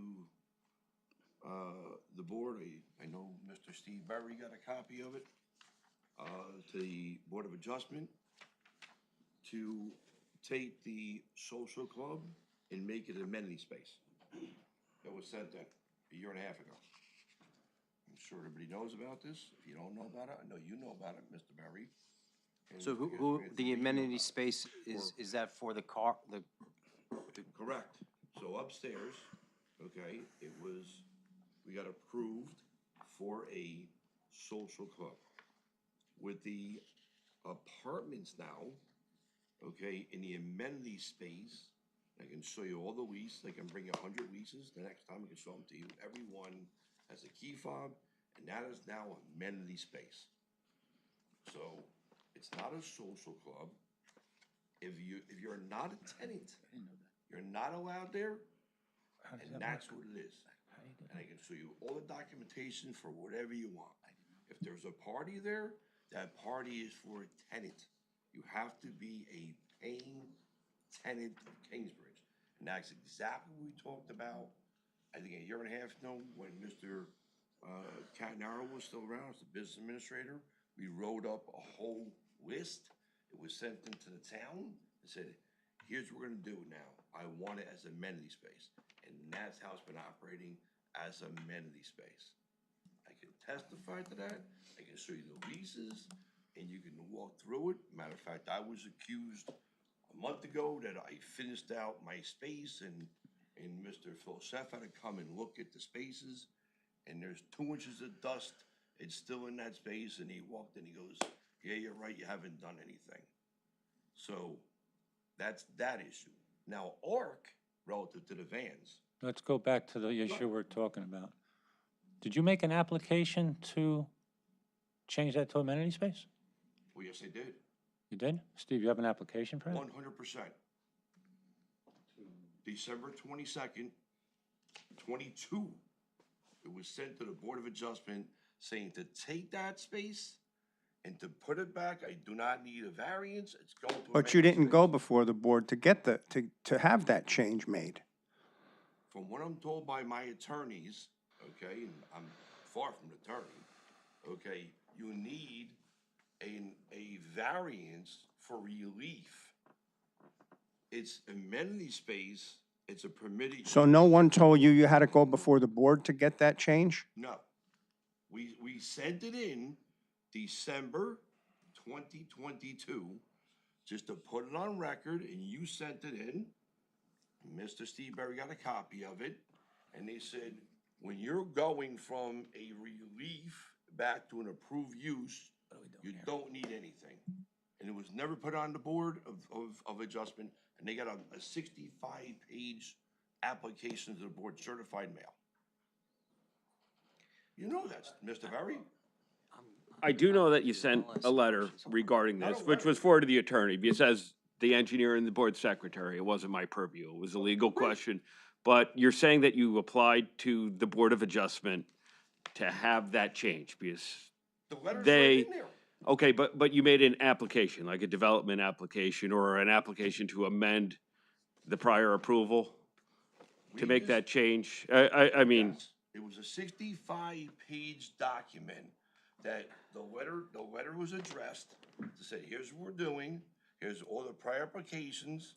And we're okay, gonna go back- but a board application, because that just, I mean, you've been before both boards multiple Yeah, times. so, The council, Board this of would Adjustment- take- The Board of Adjustment granted the variance. Right. We sent it in December 22nd, to send it in, it's over a year ago.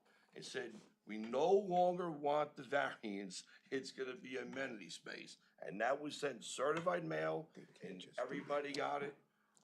Mr. Let's just- council, I think it's an issue, you know, it's a parking issue, how that's being used, how that affects, you know, the application. So I think we need to now But sit down excuse me, and if go. you're asking me, No. okay, it's amenity space, it's amenity space. If you're telling me that another board granted a variance for relief, I no longer want the relief. I don't want it, it's amenity space. But that's not how it works. You can't just automatically. So I need to talk to your attorney, and I think we have to, you know, sort this out as to what it's being used for, how it affects. The parking calculation. Exactly. And that can all be done, but I think we have to, if what your client says is true, then I think there's a couple steps we have to do to I understand. fix it and clean it. Yeah, I understand what you're saying. Okay. I think we can work that out. Okay, getting into ARC now if you want. I mean, ARC itself. I don't think we need I to think we're investigate. good. Know about the vans. They asked about the vans. No, We're good, Mr. Good? Trematore. Okay. Thank you. Yeah. Thank you very much. You're welcome. you can. Anybody from the public like to ask Mr. Trematore any questions? Seeing no one, close it. So that brings us to a little timeout, a pause. We're gonna have to probably, ask for some time. I'm at your disposal. Could I, what time is it? We have, it's 9:02. Can we take a 3-minute break? 5-minute break? Take 5, take 10, whatever you need, Mike. Okay. Thank you. And just remember that I think the board is gonna be looking at a parking, you know, and Expert. trying to get a parking expert too, so it may take a little bit. I understand what you're, where the direction is. Thanks.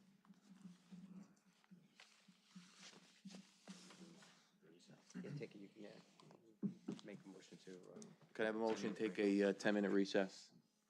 Yeah, just shut the mics off. I have a motion? So moved. So move. All in favor? Yes. Aye. Aye. Aye.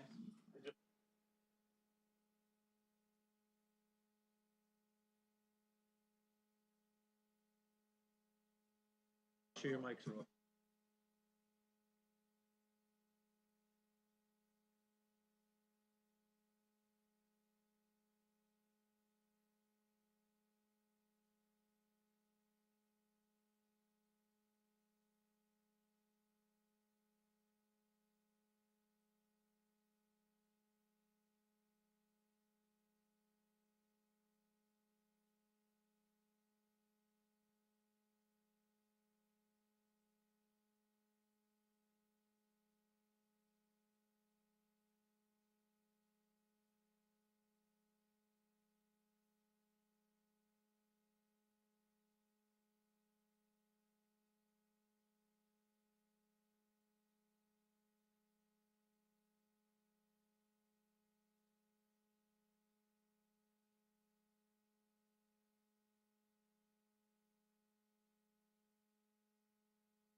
Go back. Motion to go back in, to session? All in favor? Aye. All in favor? Go back in session? Yes.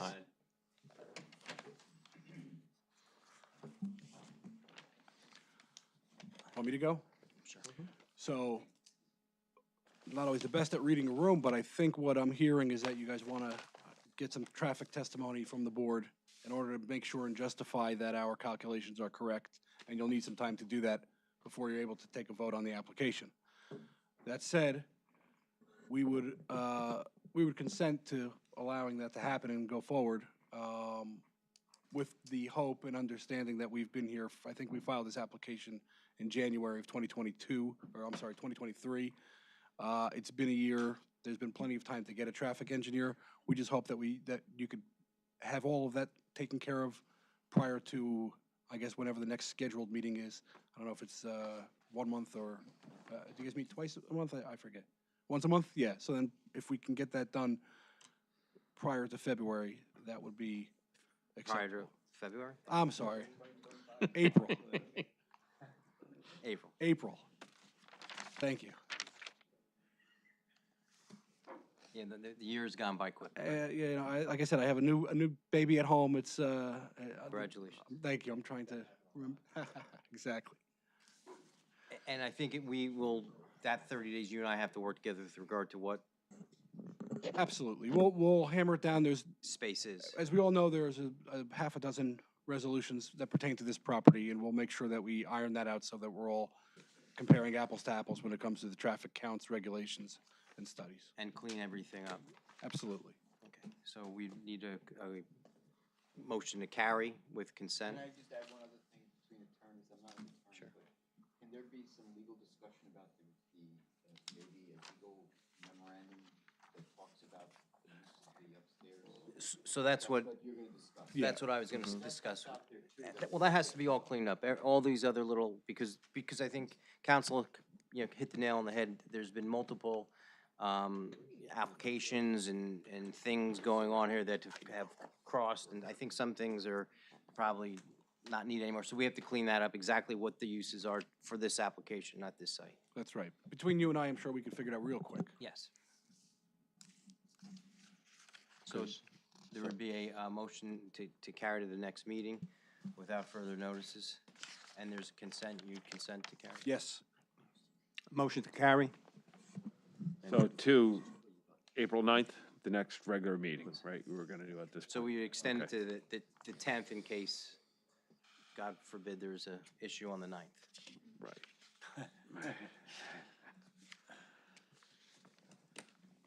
You can take a vote or just all I in favor? have one motion. I made a motion. I'll second it. Second. All in Ms. favor? Fiola? All in We're favor? gonna do a roll call. Roll call. Mayor Galise, Aye. Mr. Gasparini, Aye. Mr. Spila, Yes. Mr. Perino, I have to say. Chairman Cafone. Aye. All right. So anyone here for this application? The application is carried until the next meeting, which is the 9th. April 9th. Thank you very much. I appreciate you it. have a I'll good see night. you on April.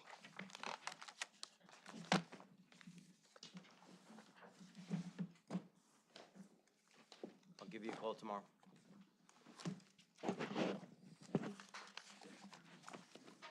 Call the next application.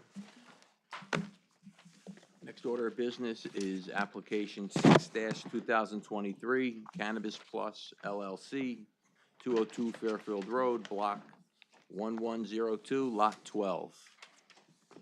Please come forward.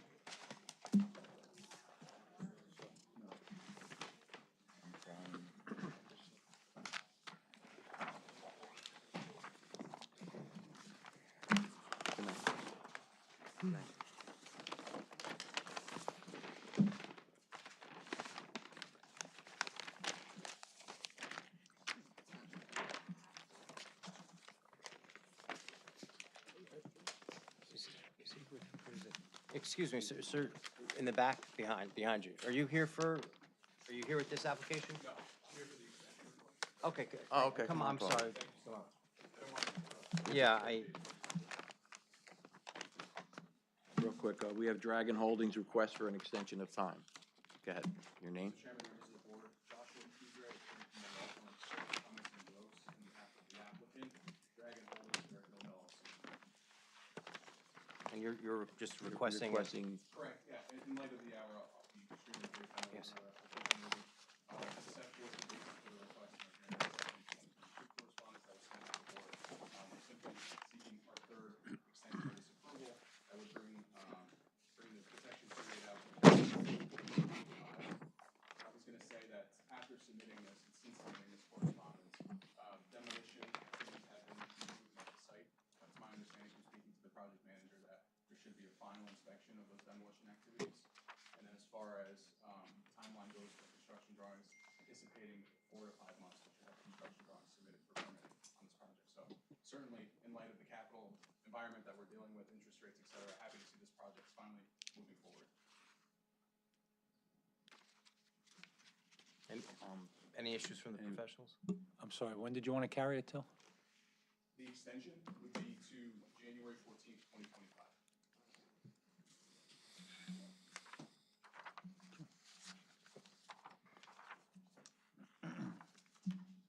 any comments on this extension? No, Mr. Chairman, I'll make a motion to carry. Can we get a second? Second. Mayor Galise, Aye. Mr. Gasparini, Aye. Mr. Spila, Yes. Mr. Perino, Chairman Capone. Aye. Great. Thank you all so much. Thank you. Good night. Appreciate it. Could have heard it Yeah, I thought he was the attorney for this application. Counsel, you want to? Yeah. Let's have him.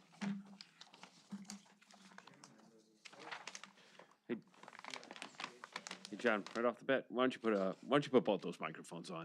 So we'll see if that helps catch everybody. Of Steve Hankin, who's here.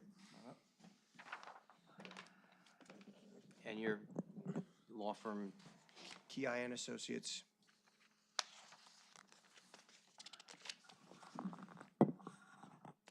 and your, Would you like me to proceed? yes, please. Thank you.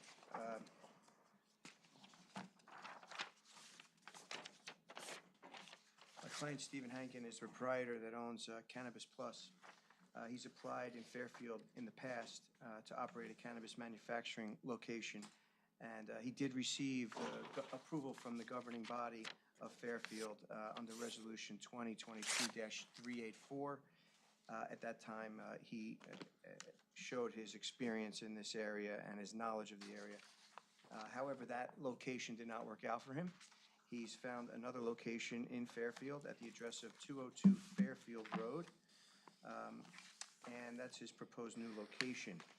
This property is properly zoned for the manufacture of these type of products, and no variances would be required in that sense. There are some pre-existing variances that are unique to the site, and those we're not changing, those will remain the same.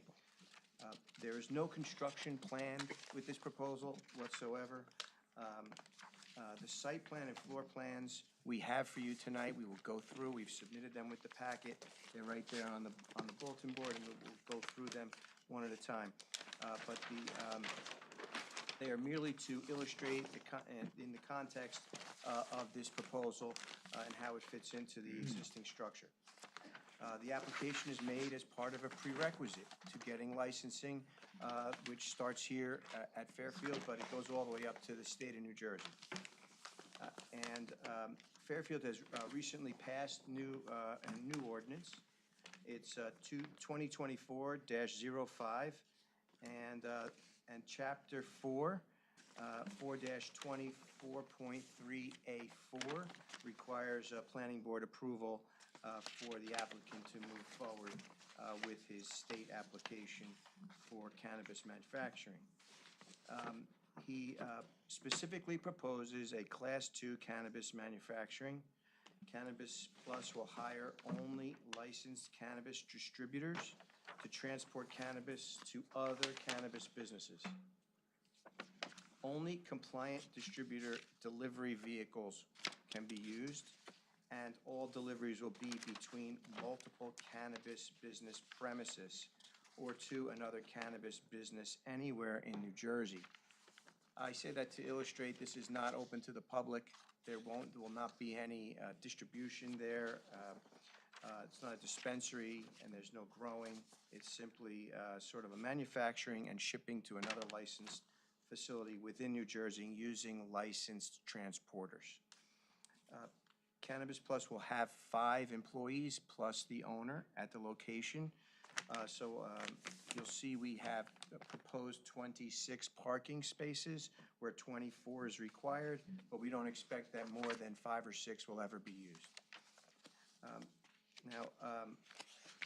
Cannabis Plus is going to conduct its business in a safe, timely, and efficient manner in accordance with New Jersey Administrative Code, Section 17:30-9.15I.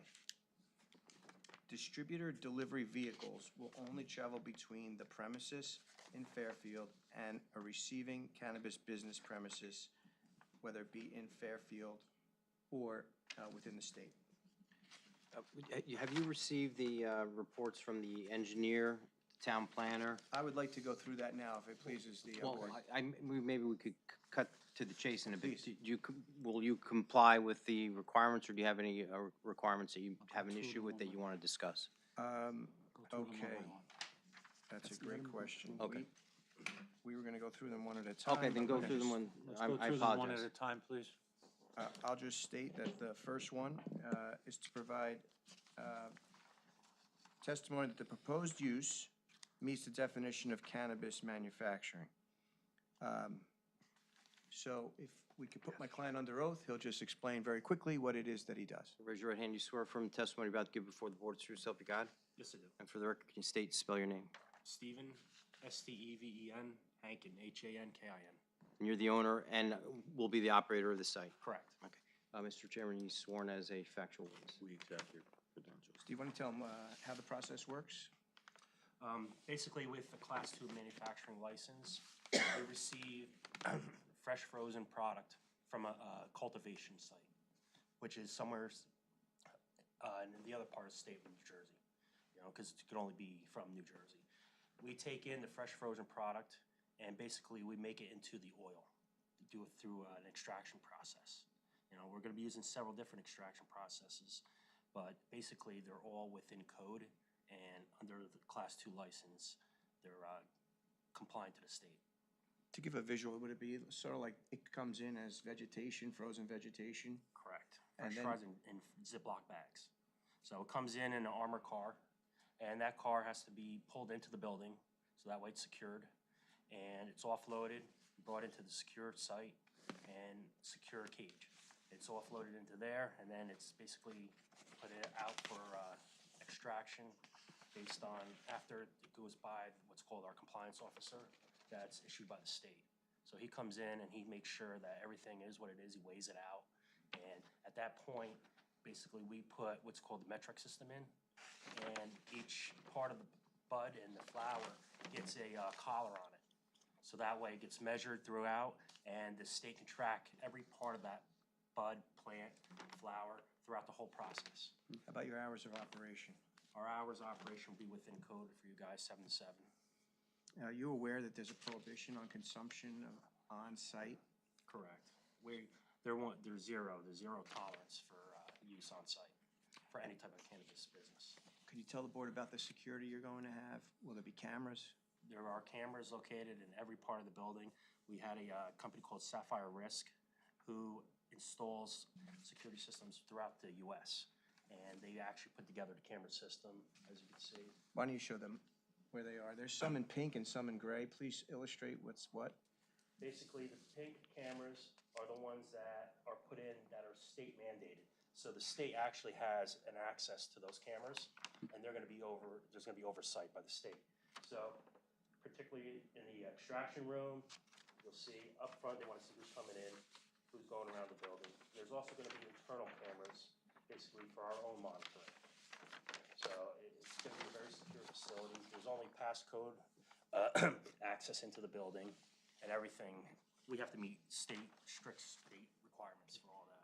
For example, what you record, you keep for more than 30 days. More than 60 days has to be. We're just gonna mark that A1. That's a colored version, so we'll mark that A1. That'll be part of And the. let me add as well that the chief of police also receives a copy of where all of our cameras are, our security SOP, and all the internal knowledge, like, that can't be shared with anybody else, you know? He'll know. So he'll know our whole process, he'll know every part of the building, and he's actually a big part of, like, the whole process for security. And the licensing, correct? Correct. For the state. Absolutely. And what is the, can you provide an update on your status of filing for licenses, both locally and state? Yeah, state, I have my annual license, but what happens is, when you get your annual license, when they, like, give you the rubber stamp, you have an annual license, you have 1 year to be up and running. So basically what happens is, after they award you the annual license, they marry you up to a compliance officer, and he goes with you every step of the way until you can be operational. So he basically sees through to make sure that you get your final rubber stamp. And what about the municipal license?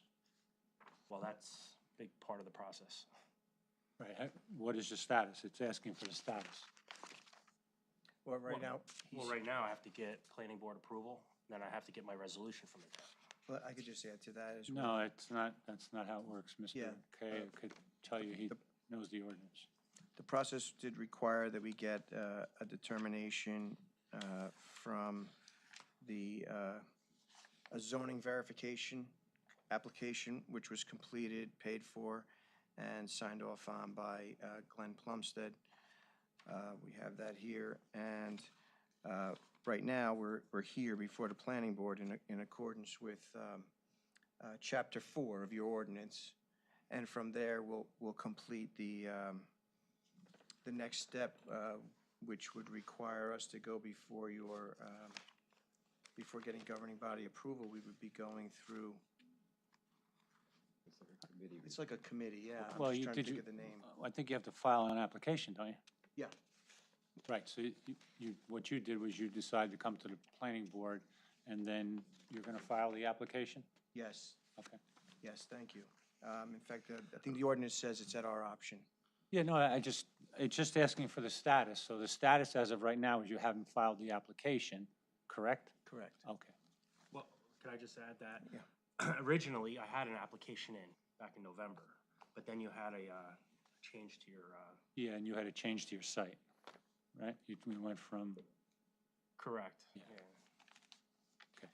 Yeah, I just want to answer what's on here, that's all. Okay. Thanks.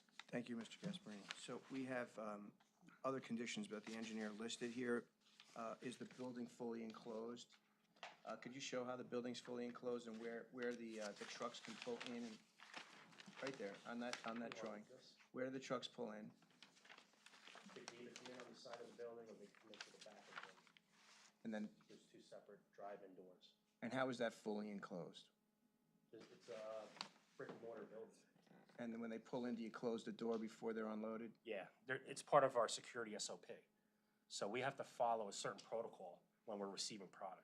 And it also requires armed guards when their trucks do come in and for any offloading and until that truck leaves.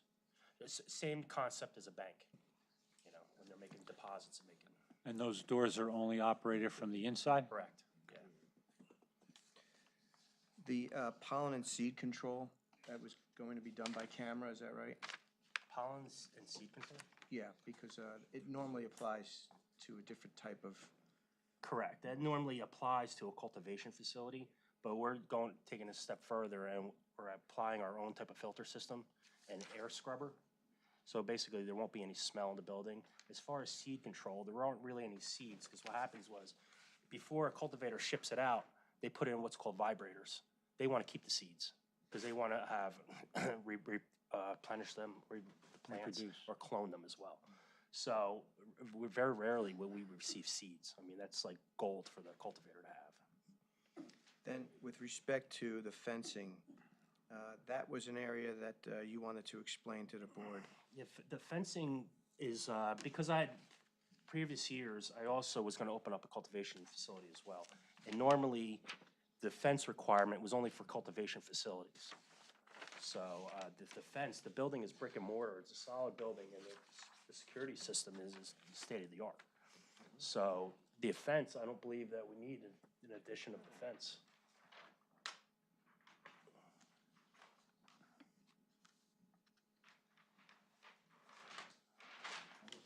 Question, but I think that's good. That one was With regard to dumpsters, Okay, can we just go back so we're going in order here? yes, of Okay. course. Did I skip something? So, yeah, we didn't talk about the backup generator? Oh, okay, yeah, right. Do you have any objection to No, I don't. installing? And it has to be for a minimum of 48 hours. Okay, and I think we're asking for location, how it's gonna be screened. Well, I was gonna wait for the input from you, from the board, or whoever's gonna, We can't design your site. well, I'm not sure if you guys have codes as far as where you can put a generator. We do. Like when I have one at home. We do. It has to be behind the house. Yeah, we do. So if it's appropriate, we'd like to have it be a condition of approval that we find a location that's suitable to your engineer. Okay, And not requiring variances. Of course. And the ordinance says properly screened by towards the. To your satisfaction, To your Steve, you know, Yeah. And the ordinance says zoning, off, You'll sign off on where you want the location to be. but you're not planning on it triggering the variance. No.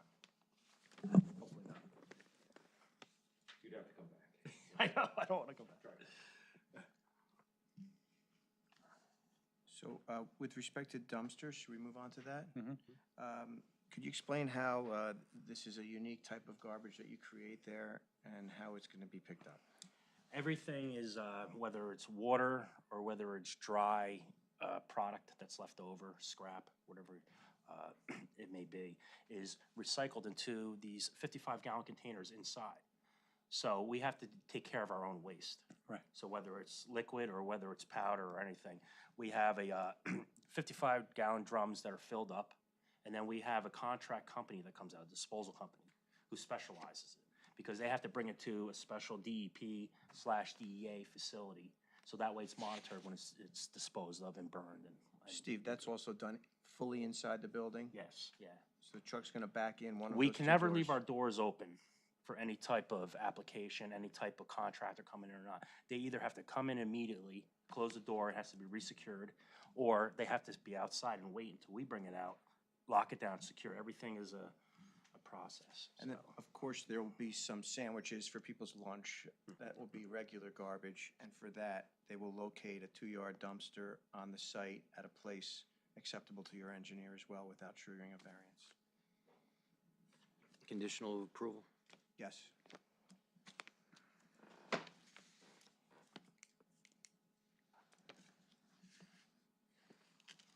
The next thing on the engineer's list was noise. Can you explain, will there be noise emitted from the building that any neighbors can detect? No, not at all. The only thing I would think that would be noisy would be the generator. Okay, and that's exempt. Nothing else has any noise to it. I mean, it's very quiet. And odor, would you comment on odor? Odor, yeah, that was covering with that with the, there's charcoal filters that are put throughout the building along with an air scrubber. So there's not gonna be any smell emitting from the building at all. You know, we're going ahead putting the air scrubber in anyway, just for preventative purposes anyway. Normally, smell is only contributed to cultivation sites. You know, smell comes when the flowers are starting to bloom. You know, that's when you smell fresh flowers. That's when you ever have really a smell. Manufacturing, it's already broken down already, it's freeze dried. So when it comes in, by the time we incinerate that down and that comes to an oil, there's no smell to it. There's no smell to the building, none to the oil, nothing to any product. I think you already answered the question, but just to be sure, there will be no outdoor storage? None at all. And with regard to the outside of the building, will there be anything that would give anybody a clue that there's some cannabis manufacturing going on in there? No, state regulation, we're not allowed to put any type of signage up.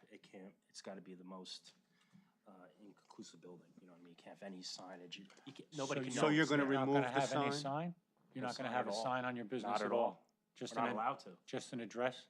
Well, I know you can't have a sign It'll that, say 202 that- Fairfield Road, that- that's it. yeah, you can't have a We sign can't that says advertise it. marijuana or No, whatever that may nothing. be. No, I didn't know whether you were gonna have, Company name or something. you know, It's Steve not at all. Hankin, you know, type Not at of all. thing. We're not allowed to. Okay, We did want to ask for a waiver on having the existing monument sign removed because this is a 5-year lease. Should he not be here in the future, that the current property owner may want to use that sign for other purposes, but we're telling you we're not going to put any sign up.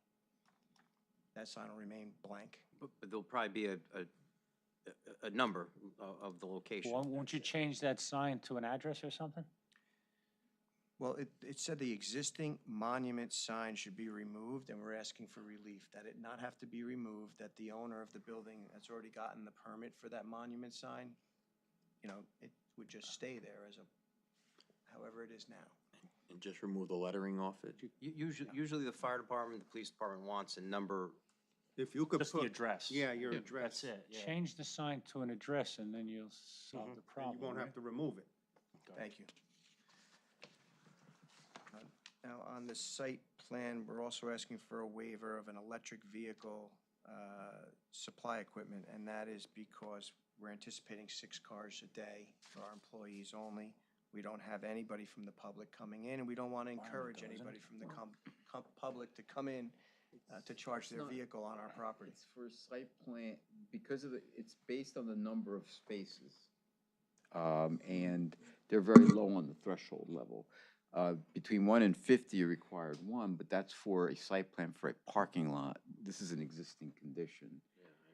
Okay. Yeah, I'd agree. I think they're okay with. That was my comment, but Okay. looking at it again, I agree. I think that's. It would be 1 EV space, and I'm not sure it's even triggered by this Limited application. utility. If they want to put one in, they're not restricted from doing that, but that's up to them. We'd like to stay as is with the impervious coverage as well. Based on the chart, it doesn't appear that we are anywhere close to exceeding the required limit for impervious coverage. The maximum total impervious lot coverage allowed is 55%, and we're at 28.57%, well below 55. Building coverage, similarly, 25% is permitted, we're at 10.32%. We can have a waiver on changing any of the impervious coverage. And looking at the aerial photo is very instructive. That was supplied by Burgess. You can see the property is half grass and has a pretty thick wooded area in the back. Next thing on the engineer's report was that several of the new parking spaces appear to interfere with the existing loading ramp in the rear of the building. So we have 2 things to say about that. We do not plan to have any 60-foot trucks coming in. We have these sort of van trucks that will come all the way into our building. The door will close and they will leave.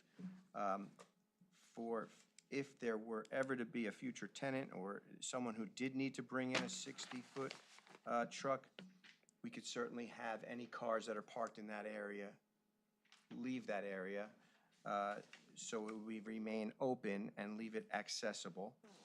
The other thing we wanted to say is that the 60 feet requirement is in compliance from a different angle.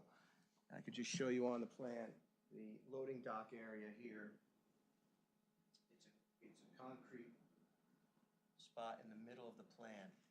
If the truck backs in this way, there's way more than 60 feet. 60 feet's about that much. So we have way beyond there.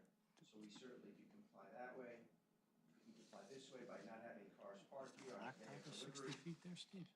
And we have currently proposed 26 spots when only 24 are required. If we eliminated those 2 spots, eliminated all 3 and moved one of the spots, we could move one of the spots to over here if necessary, and then that would leave the whole 60-foot space open.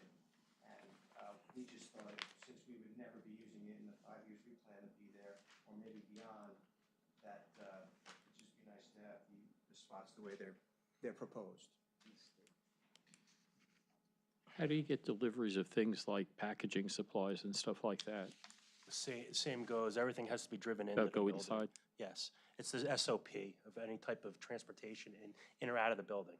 So, and that's why the building works as far as it has the drive-in doors. So we wouldn't even be using the dock at all. So it's- The use of the one-story building right here. There's a one-story masonry building back here that Mr. Hammer uses to store his snowplow, grass cutting equipment. It's for landlord's use only. It's locked at all times. Mr. Hankin will have no access at all to that building, and it's for landlord use only, for maintenance equipment.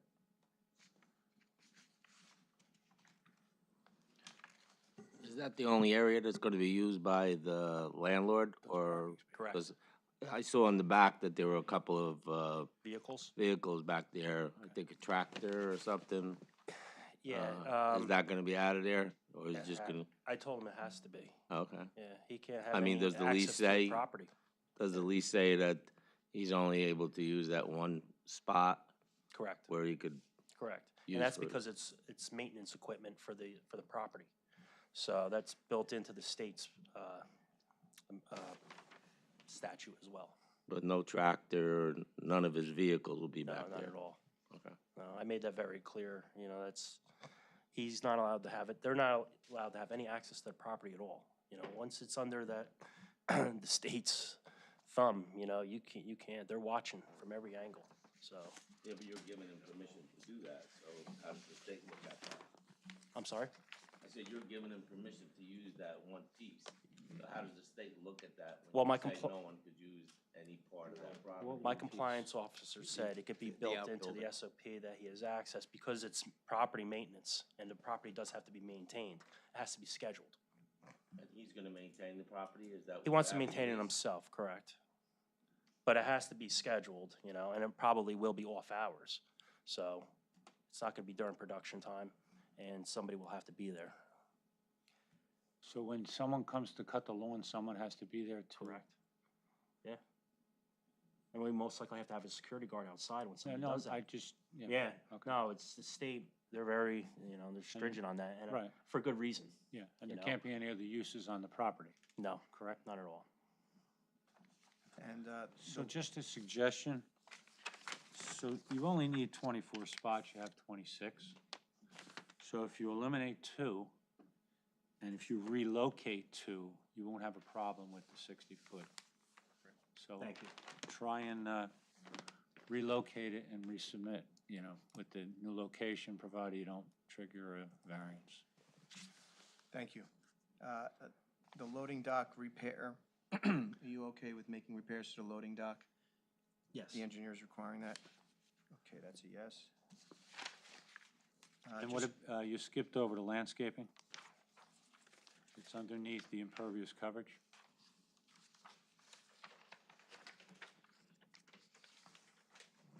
The applicant should be encouraged to add landscape improvements to screen the parking and storage areas from the street. What storage areas? Steve, Everything's internal. 1 second. Comment?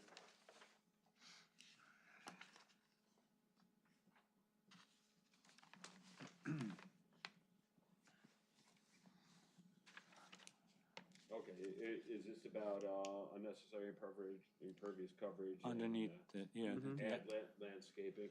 It's just a consideration if there are any visual impacts for Fairfield Road that the board or you might like Anybody who, want to have covered, or if there's anything, you know, sure. that would benefit from landscaping to soften the look. I know you're pretty far back from the road, but it was just a comment. Yeah, anybody who drives Anybody thought by, there was walks need for by, they're not even gonna know what's going on in there. They're gonna think it's an abandoned building, to be honest with you. You've got this lawn area, and you got the cups of trees here, and just a driveway. So, given the We just had- a little bit, and that's about it. I don't think screening's. There's trees in there anymore. Oh, I don't know, I'm going by the most recent Google.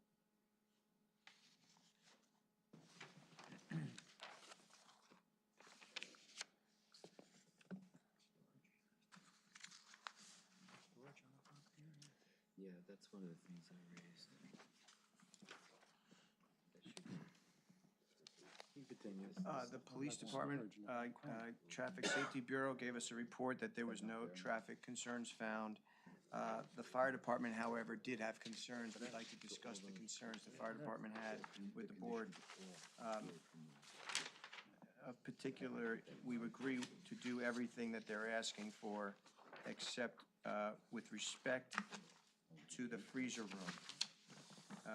The freezer room's about a 240 square foot freezer room. It can be shown right here. Walk-in freezer. There. The freezer rooms shall be sprinklered per subcode UCC. So, my client did not plan on sprinkling that area. However, my client wishes to absolutely do what the law requires. So, subject to just an interpretation of law with respect to that request, we'd like to keep that open just in case the law allows us to not sprinkler a 240 I square think foot. you have to comply with the UCC.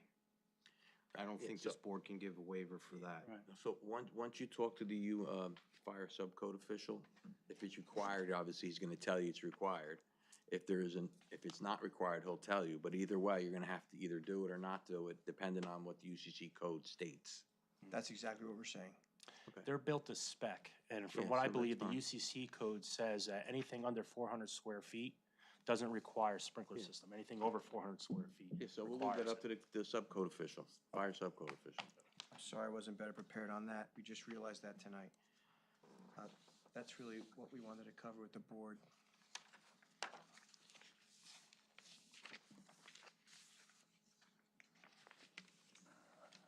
The planner had a letter. Do you have any comments or? The minor comments. I think they were addressed by the applicant in their testimony. Okay. So I'm satisfied. Anybody from the board have any comments or concerns? It would be nice to maybe put some shrubbery and clean up the area a little bit. It looks like it's pretty bare. Okay. I don't know what the board thinks about that, but it's an opportunity. That's to always get this welcome, place that's always clean. welcome, you know, Yeah. anytime it would look I better. don't know if you it'd could be- demand it, but Well, you can. You can, it's a site plan, and, you know, we're trying to beautify and enhance the corridor. And here's an opportunity to Right. maybe create some nice landscaping in the front, just to give it a more camouflage. for what it needs. Does the I'm town have open to a suggestions. I'm open to forester or anything needs landscape done. architect? Well, my firm has a landscape architect. If they want to sketch up something, Oh, we'll we- look it over. I mean, yeah. something simple, nothing elaborate. but We just beautify it. basically, a lot of times with something like this, they can draw something up, and again, to Steve's satisfaction. I'm open to it. Would 5 pieces be satisfactory? Well, no, you're gonna have to draw something up and bring Get it a in. landscape architect or someone that can do a landscape plan, something simple, but something that would enhance the corridor in some way. We're not looking to create a forest, but something that's decorative perhaps. Okay. And the benefit of that is not only that it enhances the corridor, which you're trying to do, it also, I was half kidding about camouflage, it kind of, I you know, understand. it's more. Sure. And screening. Yeah, Yeah. it's less obtrusive. Okay. But everything else has been addressed. So you meet all the state qualifications and certifications and everything you need to do this? Absolutely. You've abided by our ordinance and he's met all our ordinance requirements? No, he's only here before the planning board. Okay. This is But part I'm of just it. saying, in conjunction with that, you're gonna have to meet all the ordinance requirements, correct, Jim? And that could be put into the ordinance, into the resolution, obviously, just like we do with affordable housing. Yep, it'll be subject to all, Correct. you know, state, federal, state, local, I understand. county regulations. Okay. And if you look at his license, there is a ton of administrative code that he has to go through with the internal operations that fall through into his requirements with your license. And it's monitored Absolutely. heavily. Heavily monitored. And there can be no other use on the property, correct? That's correct. and no additional storage or anything of that sort. No storage. Everything's internal. Inside. Everything's Yeah. internal. Inside. Yeah, we can't have anything outside. I don't think I'd want anything outside. No. I want lock and key. You don't want the building to look like it's abandoned. I mean, you want it to look like. Yeah, that was a bad choice of words. Basically, it's It's just It's an indoor sales neutral-looking operation. building, you know? You can't look at it and say, oh, they make cannabis in there, you know? It just looks like a regular factory. Any other questions from the board? No, I don't. Good. Can we get a motion to approve? Subject to The the subject agreed to, changes and review by our professionals of the. I'll make a landscape. motion to approve with conditions that this board has set forth and, of course, satisfying all codes, state, local, and county, whatever has to be satisfied. Thank you. we get a second? Second. All right, Steve. Mayor Galise. Aye. Mr. Gasparini. Aye? Mr. Spila. Yes. Mr. Moreno. Chairman Capone. Aye. Good luck. Thank you very much. Thank you, board. You're right. Some time to spare. Our last order of business is approval of the bills for Burgess Associates. Second. All in favor? Yes. Like to close, anything else? Just before real we quick, close? there is a waiver of site plan. Oh, okay. Minute, I don't know if you wanna. Yeah. This waiver site plan is 4-2023. Yeah, so this waiver came to the board, Tom and I looked at it, it's for 277 Fairfield Road. On the side of the building, there's a restaurant, golf-type place there. They wanted to have outdoor dining and make it a permanent type of thing. And what they're doing to offset the increase in impervious coverage is they're going to take a portion of the front of the building, cut away the blacktop in that same square footage, and sod or seed the front lawn. So we had recommended that we approve the waiver, and they can go ahead and do whatever they have to do. It's very minor. Jim, is there already outdoor dining there? There was outdoor dining there, and that was the problem because they did not comply. They already went and did it. So that's why they were stopped and came for the waiver, and that's why we're recommending it, because they're clearing up the violation. No. No, the club room at 277. Golf. It's golf, yeah.